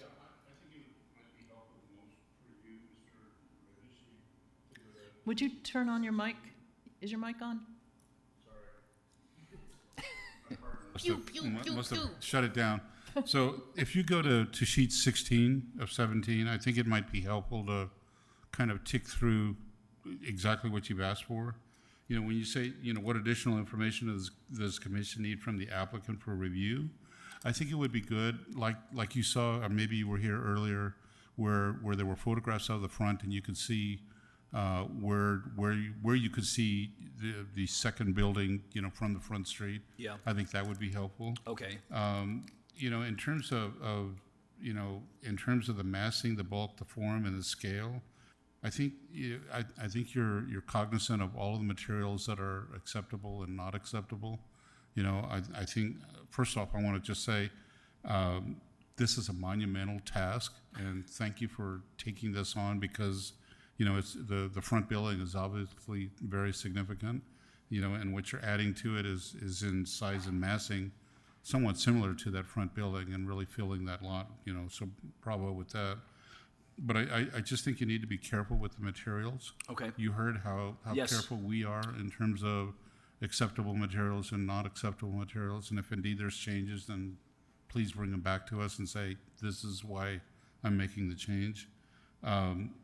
You know, in terms of tell us a little bit more. I'm unclear about the window fenestration pattern. What is it that you're asking for? So that was a comment that I'd had in the staff report. It is, I'm just not quite close enough. So that was a question that I had asked in the staff report, as far as if the commission would make any recommendations or changes on the proposed fenestration pattern. I think there are some areas where it kind of very clearly relates to that historic home, but then there are other areas where I think that it does not. See, quite and as again, much. I'll go back to what can you see from the street, even at an angle? Yeah. Is it going to look, you know, let's just say that it looks, the front building is going to set the fenestration pattern, and then what you do see from this front, even if it's at a sharp angle, is it going to be, you know, does it work with that front building, or does it clash with it? And I think, you know, you're responsible for the architecture. Just be cognizant of that they don't just absolutely clash one to the other, if that makes sense. Absolutely. If I could comment just briefly, Sarah's been helpful to give a lot of feedback on some of the things that would be appropriate for the area. That may be pulled from inspiration from the existing structure. This view right here, if you look in the corner, we did a little, I don't really know what you call that, to be honest, but it's like a graduation of 3 windows that emulates what's on the historic structure. That's a component we put in. The staff also suggested that we maintain similarities in the window sizes, double hung windows, and if you see on the south portion of this proposed structure, it resembles 2 bays, in fact, one on the south side of the existing home and one on the north side. So we're trying to maybe bring in and modernize some of the elements that we did find on the existing one that we think are applicable. So in terms of the view from 6th East, those are actually a few components, as well as the pillars that have a semblance of the front. These are very much in accordance with, I think, some of the things that I think you're on the right track, and I think, you know, it's always interesting when you're adding to a historic building. You don't want to have a Disney-like replication of the building, but everything that you want to do wants to. I've put it before that they're not going to be identical sisters, but maybe they're cousins. Sure. And so they want to have materials that look somewhat, but you also want to be able to see this is historic and this is new, but they don't clash with one Right. another. I think you're onto it, but that would be my recommendation in terms of the very specific detailing for the second building onto the first. Okay. I appreciate that. We've tried to do just that because that's a fine line we're trying to balance. And going back to the finishes, the facade, the discussion earlier about the paneling and the stucco and so forth. In all honesty, I'm not tied one way or another, frankly, to any of the materials. Happy to take any of your suggestions and implement them. Many of those kind of design things happen, you know, in my kind of work, do kind of evolve toward the end. But one of the things that we didn't note is some of the options that we may use with some of the siding, as well as some stucco, perhaps. So it's not a surprise, and we're not trying to pull a fast one at the end. And the magic word, hardy board. Oh. Oh, yes. Yeah. Yes. You have, I'm sorry, just one more thing. Just in terms of fenestration, every one of the windows needs to have some kind of profile, some kind of depth to it, because everything up front has a great deal of depth. So if your sheet windows are just flush with the face of the building, no bueno.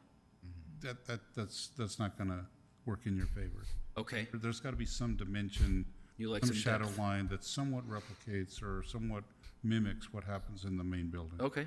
Thank you for that input. And you had a list of answers you wanted. You want to bring those up? Sure. Could I ask one question first? Is what we're seeing here the current plan? Because I noticed in the application there's 3 different styles of the top of the roof, and I wanted to make sure I was looking at the right one.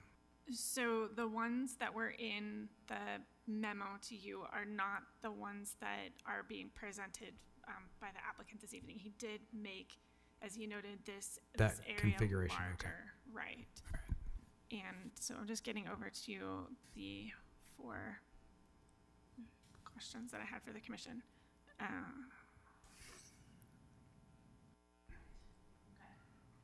I have a couple comments. Can we go back to that? Sorry, we're flipping around a bunch, but the render we were just looking at. Yeah, okay. The double hung windows make sense. It looks good. There is one particular square proportion that's used on the bedrooms above the garage. Yes. And then on the back side Yes. of the garage.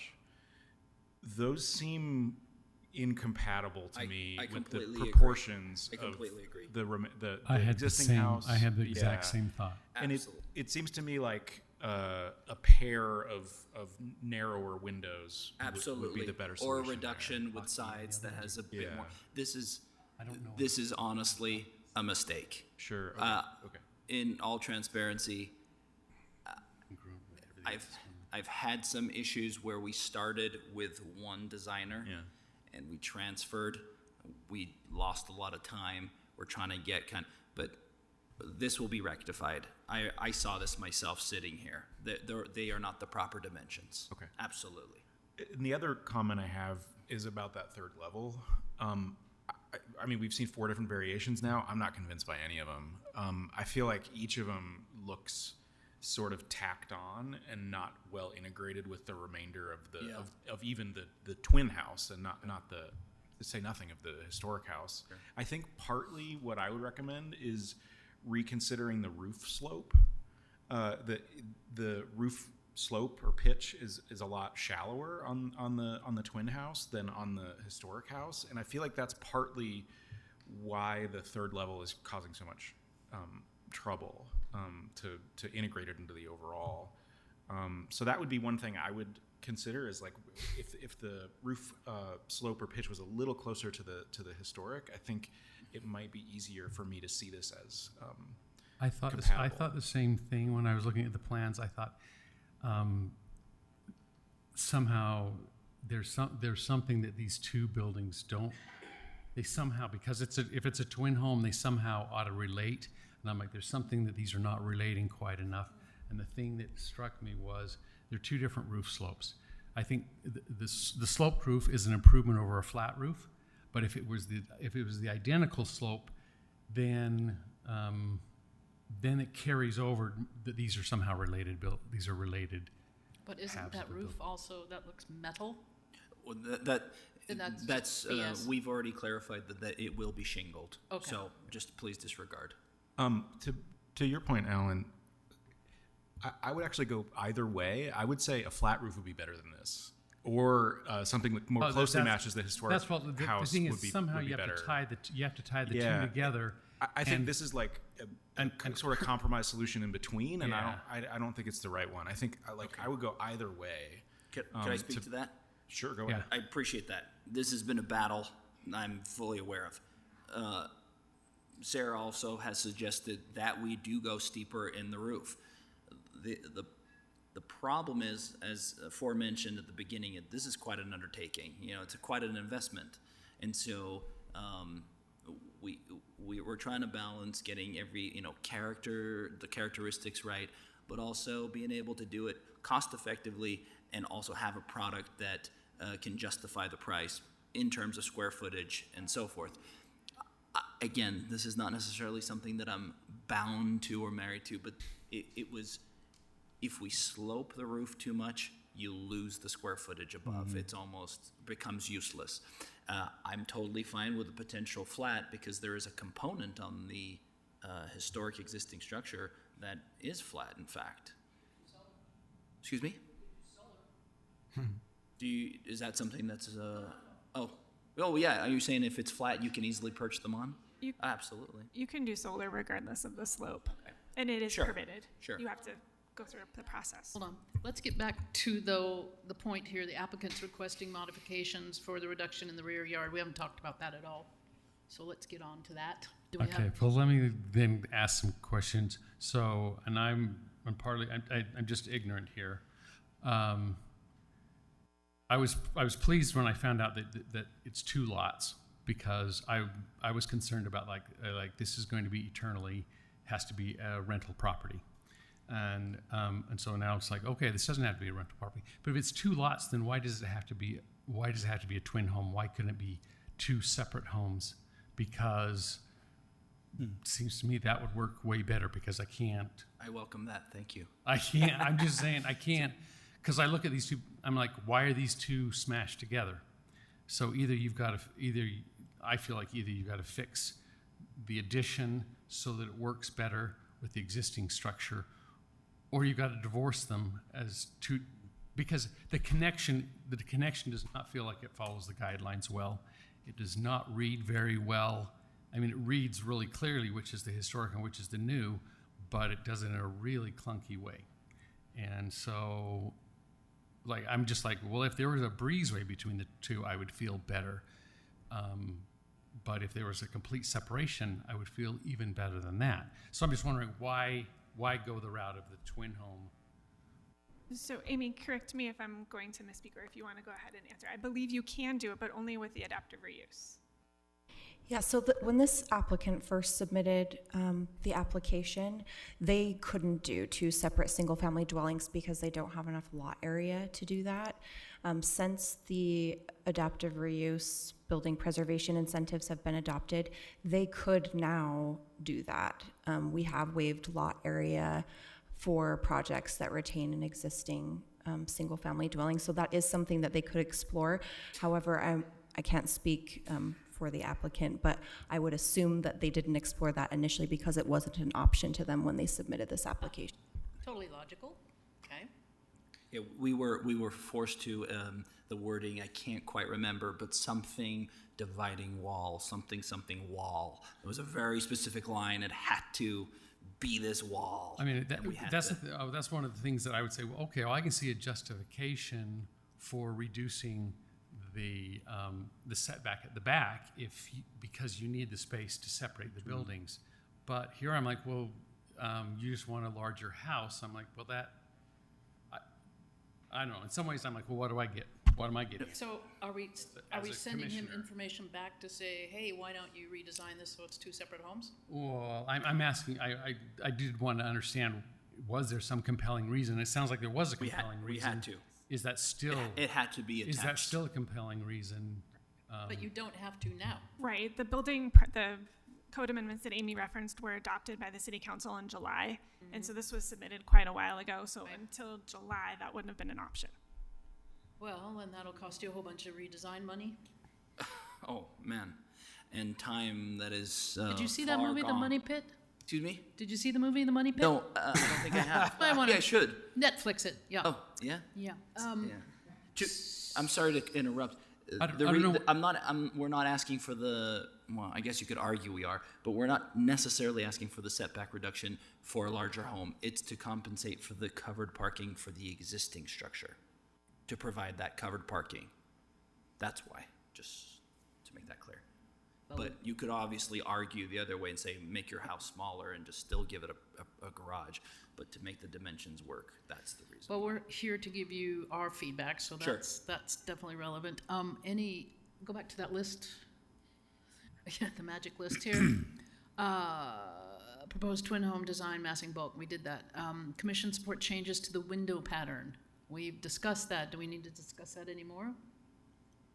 Okay, and do we have any recommendations for material choices? We've spoken about that, but do we have any more information for him? It's like I said earlier, I think, that, staff can help you with materials, of what's appropriate or what's acceptable and what's not. But I really think that, looking at number 14 of 17, that I think that's what we've Go all back to that, kind of yeah. been dancing around with, that the scale and not it. proportion, they don't have to replicate, but It was- there needs to be a dialogue two back. between the older and the newer, the We were historic on and the new 14, building. we want, I'm on a different document. okay, never mind. I like the window, sorry. Go, no, that's where we want to be. Okay. I like the fenestration with the 4 windows below and 2 Mm-hmm. because It somewhat replicates. it sort of echoes. It Right. doesn't like mimic exactly. It just echoes But what it you looks see. good. But Yeah. the square windows over the top of the garage, I'm like, where did those come from? They don't. And so just something that sort of feels familiar, I guess. Absolutely. And I there's not think- one round window. Oh. Come on. What an oversight. Oh. I think I'm just sad over the fact that the round window that we have on the house is bashed in. Oh. Oh, yeah. Any other suggestions? Is there anything else you're looking from us for? Okay, let me ask another question. Is there, I built a garage for my historic house because it had no garage. It's a detached garage, but I felt uncomfortable with that huge expansive garage door with my historic house. So I split it into 2 smaller and put a pillar down the middle, so it's 2 smaller ones. I realize there's limitations with that, and I live with it every day. But aesthetically, it seems way better than what I'm seeing here. Having 2 smaller garage doors instead of 1 really large one. Is that something that feels like a possibility to We you? considered it. In fact, I think maybe we started out that way, but I don't think it's even remotely visible. You can't see it from the road. And so in terms of just the practicality of having a larger door, we just left those in place. And I will follow up with a better shot to see what we're doing here, and if I can arrange them. But that's tucked in, you can't even see it. You can only see the southern portion of the new. Well, I hope you think this was helpful. You know, I mean, again, I just have to say bravo for taking this on. You know, fixing the old and building the new to be appropriate on the site. It's a monumental task, but thank you for taking this on. Sure.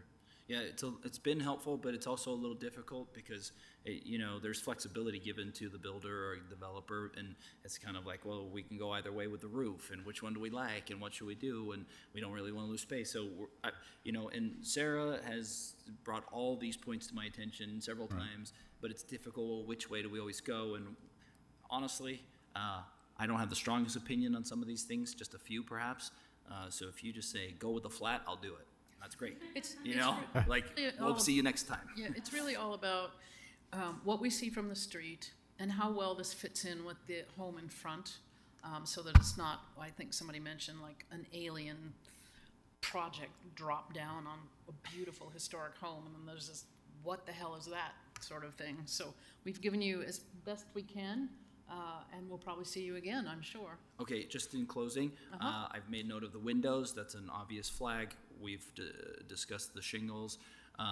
Is there something glaring that any of you see that you would have a problem with? So, real quick question on the garage. It looks like, is it a 2-car garage for each house? Yes. Okay, so the one on the new build is a little wider. Is that because you've got a divided post in the middle of that? Probably so. Okay. In the illustration may, Yeah. Okay. I don't remember all the dimensions, but it's a 2-car for both. And we don't discuss values and but in my profession, if you're going to have 2 homes of this size, of this grandiose plan here, nobody's going to buy those without 2-car garages. Yeah. And that's truly, we started off with a 1-car on the existing structure and said, this is puny. Right. And that's why we're asking, let us push it over, let us have the stairs down, and let's provide 2-car for the existing structure. It does seem a little big. I think to Mike's point and Alan's point earlier, we will want to see a view from the street to make sure that, that's not a line of sight issue. I don't know what materials we're looking at for those doors, but something other than aluminum might also help with that, just to blend it in more with the area. The other thing that stands out to me is that I think the more that third level on the new build comes to the south, the more risk you're at that the sight lines are not going to work. So that's just something that I'd keep in mind. And the fourth thing I'd mention, it doesn't look like here, and obviously you're going to have conversations with staff about the materials, and this goes back to the conversation we had earlier, which you may not have been here for, about the ancillary building unit behind on our street. And what escaped me about that during the conversation, and which I wish I'd thought of before the next thing came around, is that the stucco on that, for example, wasn't really the issue for me. It was having a big empty canvas. So the stucco is not unusual for the avenues, but a big empty canvas of flatness is unusual for the avenues and other historic districts where this is located. So to the extent that you've got any flat spaces, the more that can be broken up and textured, I think is going to be an advantage. Thank you. Yeah, I'm sort of uncomfortable with the stucco idea, but even like just the shiplap or clapboard siding that we see here feels much more textured. Anything else? Trying to wrap this up, kids. God's sakes. I'm good for now. All right. Thank you, Aaron. Thank you, Sarah. Thank you. Good Okay, luck. appreciate We'll see your you time. again, Thank you I'm very sure. much. Yes. All right, and the last part of our work session is new construction Kinney House at approximately 563 North Center Street. Is that you? To sit here for 4 hours of this nonsense? I'm sorry. All right, so our planner is Seth, and this is the property owner requesting approval for new construction in a historic district. Danger warning, Will Robinson, there's a lot of rules. Currently, the land is vacant and the property is zoned SR1A. Subject property, the staff person. We already did that, so have at it, staff. You've got the mic, Seth. Okay. Is this okay? Yeah, it's on. So the purpose of this is to get feedback on a new construction of a single-family home in the Capitol Hill Historic District. So just a little background about this project. It's in Capitol Hill. It's in the SR1A zone. It's a very small lot, about 19 feet wide. And so this lot was created before 1927 in the zoning ordinance, the first zoning ordinance of the city. It was determined that this is a legally existing lot at 19 feet wide. It presents some design challenges that we'll talk about here in a second. They were able to get a variance to exempt them from the parking requirement of this zone. So they have a variance to provide no parking. I just want to walk the commission through some of the resulting design challenges and how the applicant got to the current design. So this is the feedback that we're specifically requesting for this project. It's 3 specific standards in the new construction historic design standards. I'm going to talk about that a little bit more later. I'll come back to this. So this is the original design that was submitted by the applicant. The blank north wall, it's not a design choice as much as a building code requirement. Because it's so close to the property line, it's in the fire separation space where openings are not allowed. So being North is the right side that's blank of this project. That's what I thought. Okay. Yeah, so openings are not allowed whenever you're within that distance of the property line. After this first review of this first design, staff provided comments to the applicant regarding the proportion and scale of openings of the front facade. The design guidelines recommend vertical rectangular windows, and this is also what's seen in the surrounding historic context of the Capitol Hill District. Staff also recommended the applicant use some type of material or architectural variety to break up the large blank north facade. So after this feedback was given, the applicant came back with this design. So they did address staff's comments on the proportion and scale of openings by changing the windows to vertical rectangular ones, and they also provided more variety on the north side of the building, more material variety. They have wood, they have metal, they have brick, and stucco. The design did change on this one quite a bit on the front facade. The rhythm and openings were changed, and the front of the and top openings match each other. The balcony was extended, the entrance was centered on this one as well. So after this, staff had some comments on building material. They were proposing vinyl windows that were flush with the wall. We also let them know that because they're requesting such a tall wall that goes beyond what's allowed in the SR1A, they'd have to do a little bit more to break up that north wall if they were going to ask for this additional height. So after this is what brings us to the current design. The window depth and materials were changed, so there is now a profile and revealed depth of almost 3 inches. It's like 2.7 inches. And then it was changed from vinyl to fiberglass. So they did address those comments. However, staff had some comments that they felt that those 3 standards that we were looking at the beginning present some issues with this design. They also changed the parapet wall at the top from brick to railing on a few sides, and they stepped back that 3rd story portion to break up the north wall as well. So these things were done to reduce the perceived height of the building and the 3rd story portion of the building.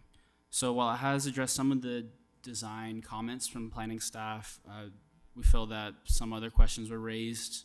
So that brings me to my questions for HLC, and we're requesting this feedback in order to give applicant better feedback and give them something and comments that they could come back and have something that could be approved. So I'm going to go back to those questions. I don't know if we have to let the applicant speak first before we open it up, but I just wanted to address these at some point. So basically, does the commission feel that this project meets these specific standards? And if not, what feedback does commission have for the applicant regarding these specific new construction standards? Can you remind me, driving by this a while ago, you've got another narrow lot right next to you, right? That's not built on? No. So to the south is a 9-plex. Yeah. Owned by the same entity. For a lot next to that. But to the north, on the north side of where you are? To the north, there's a small triangular lot that I think used to have some accessory structure. Okay. Doesn't anymore, but it's part of a single-family home with a large backyard. Oh, okay. But is it titled separately? It looked like on the It's a map that separate it was- parcel, yeah, okay. but it's owned by the same single-family homeowner next door. All right. You all can go ahead and Sure, and I'll just mention, actually, so this lot that's 19 feet wide used to actually have a fourplex on it. wow.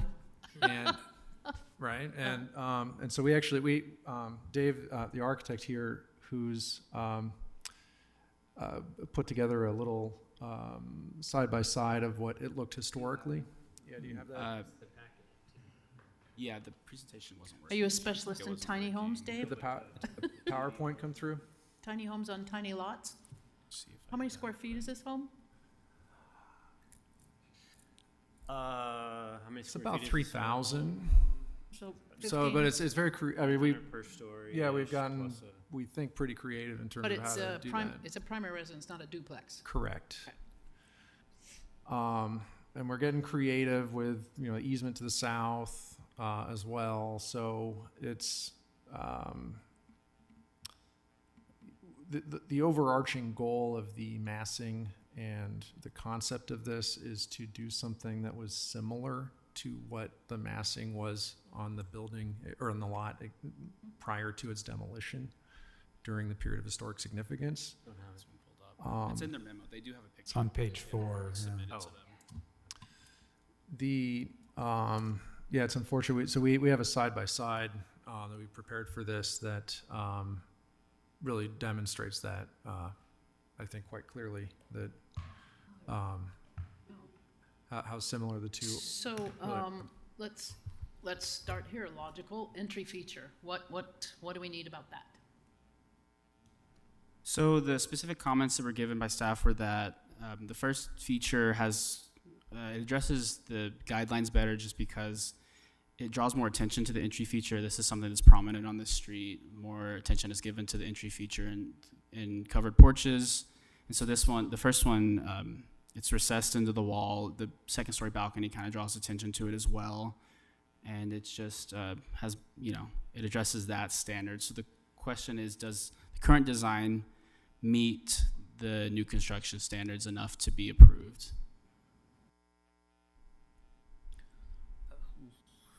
Apart from being very boring from the street, I like the second floor.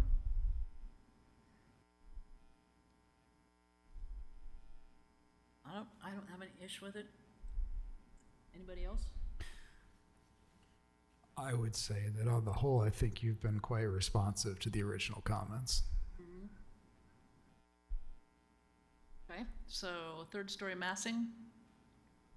So that specific question was regarding the step back portion of the back third story portion. So, and you can see here on the bottom one, it's pushed in about 3 feet. And then the parapet wall was changed to railing. So does the commission feel that this meets the standard well enough to be approved?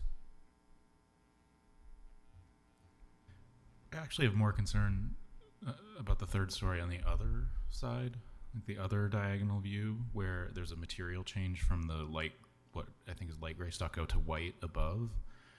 I prefer the original design where it seemed like that was a sort of unified volume on the back side, to the current one where it seems like there's this third story volume that's just sort of tacked on the back.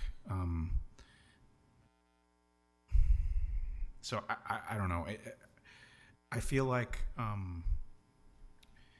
this view where there's the step back, I think improves the problem that staff identified, which is the blank wall. But it, to me, seems to have made the other elevation, I guess that'd be the south side of the building, feel a little too checkerboard, which to me makes it seem like the materials are like paper thin, in a way that contrasts with the historic context where things feel three-dimensional and sort of heavy, I guess. That's my only comment on the third story massing. I just think the south side of it,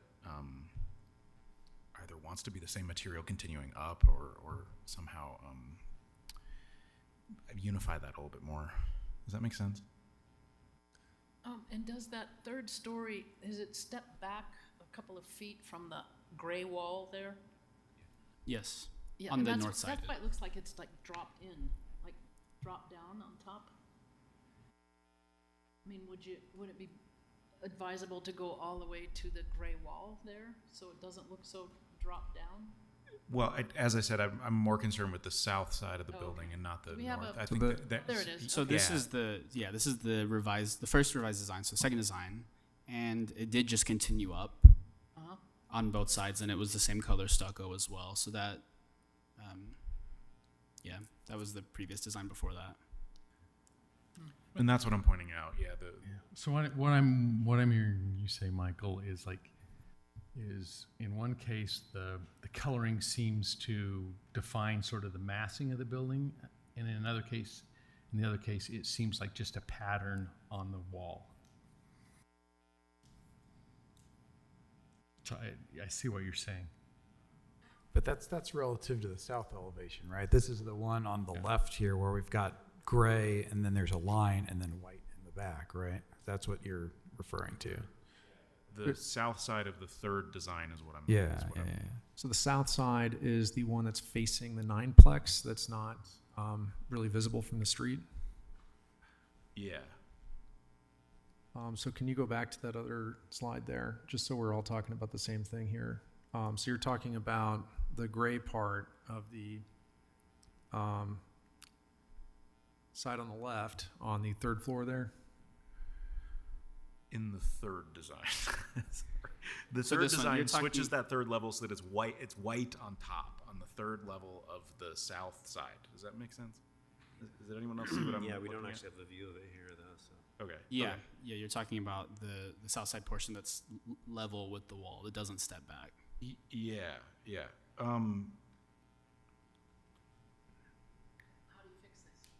So I guess the question is, which version meets the massing standard better? Is it the one that steps back or the one that is even and continues the same color and shape? I'll advocate for the second design. I prefer that one. So this one? Yeah. Okay. I'm just going to make a comment. Is there an elevation that shows the building to the left and this building side by side? Can you go back to that one? I think you've got that elevation. Which? I guess that's okay. That's as close as it gets. All right. All I'm going to say is that for a 2.5, 3-story building, there seems to be a lot of movement. There's a lot of moves. Where the building on the left is fairly sedate, except at the entrance, and it's almost. And I hate to get into architecture because you guys are architects, you know what you're doing. It's just there's a lot of things going on the 2-story building that looks disparate with the building next door, because you've got a much bigger building, you know, and it's fairly quiet except for the entrance, you know, and then you've got a lot of moving parts on the second building. That would be my only point. The rest of it, you know, you're working with an exceedingly tight, tiny, skinny site. I get it. That's a hard thing to do, but maybe if it just is a little bit more subtle between ground floor, you know, the second floor, and then what you have, it's almost like three parts put together in one building, and maybe that gets simplified just a little bit, and then I think it's fine. I will just say I mostly think it's fine too. I just want to agree with you. I mostly think it's fine too. These are like very fine tweaks that I'm suggesting that I don't know that are necessarily our business here. So. Do we have any other suggestions, or is there anything specific on what we've discussed that you need from us? Yeah, I mean, one question I have just in terms of materials, we've gotten different feedback from planning staff on materials, and I want to make sure that we're doing things that are consistent with what is specified by the city. Were you here for the first hearing? Oh, yes. Oh, yeah. So cedar's bad, stucco's bad, vinyl's bad, blah, blah, blah. I can show you pictures of the stucco on the 100-year-old building next door that's falling apart if that's helpful. But, you know, I think, historic stucco, right? I guess this is more of a comment or question really of someone going through this process for the first time in Salt Lake City specifically is if there are specified published guidelines on what are and are not acceptable materials beyond what's in the guidelines for new construction. My staff can help you, just run it by them. I ask because I hear different responses on different days in some From cases. staff? Yeah. Oh, that's great. Not to put Seth under it. Right. Just generally, we've had a lot of different staff on We've this heard project. this before. Yeah. We try. Sometimes the communication's a little different, but you can always come back to us as well, which we might see you anyway. My question was, what is the brown made out of? The wood siding? Is it wood siding? Yes. Okay. Groovy. All right, anything else? Okay, I guess we're done with you. Thank you. Just to clarify, the current design is appropriate to be approved and meets the 3 standards that were called out. Meh. I don't think this meeting is necessarily, are you going to approve the project next time it comes before you? It's just to gather feedback. I think we've gotten the feedback we need. So it's not necessarily, if you come back with this exact design, that the analysis might not indicate some issues, because this is just a work session report that's just identified some things for the commission to respond to. So it's not, are you going to approve this when we come back? Right. Okay. So what? Yeah, I guess. I mean, are you clear on what we need to do? I think so, yeah. Okay. Okay. Well, thank you, gentlemen. Thank you, Seth. You are excused. We have one more item tonight, and that is election. I don't know when my term's up. I've been here forever. When is it up? You know? Next month? Now? My last meeting? Yeah. As chair. Great. Yay. So we have me as chair going out. John is moving up if we want him to move up. He's not here, so let's move him up. So we need someone to be vice chair. So I did actually speak with John, and he said that he would be happy to serve if so elected. So Perfect, it won't be all too right. much of a surprise, and I would be more than happy to serve as vice chair. Well, how about that? Anybody want to dispute that or run against him? Do we need a motion to that? Well, we will, but I just want to, before we do all this silliness. Usually she's so anxious to get a motion. Yeah. She's like, oh. Well, yeah. Well, I want everybody to have the chance to say what their piece is, but anybody else volunteering? No, I guess you'll be the vice chair. Yes? All in favor of that? And John being chair? Perfect. I call this meeting adjourned. Thank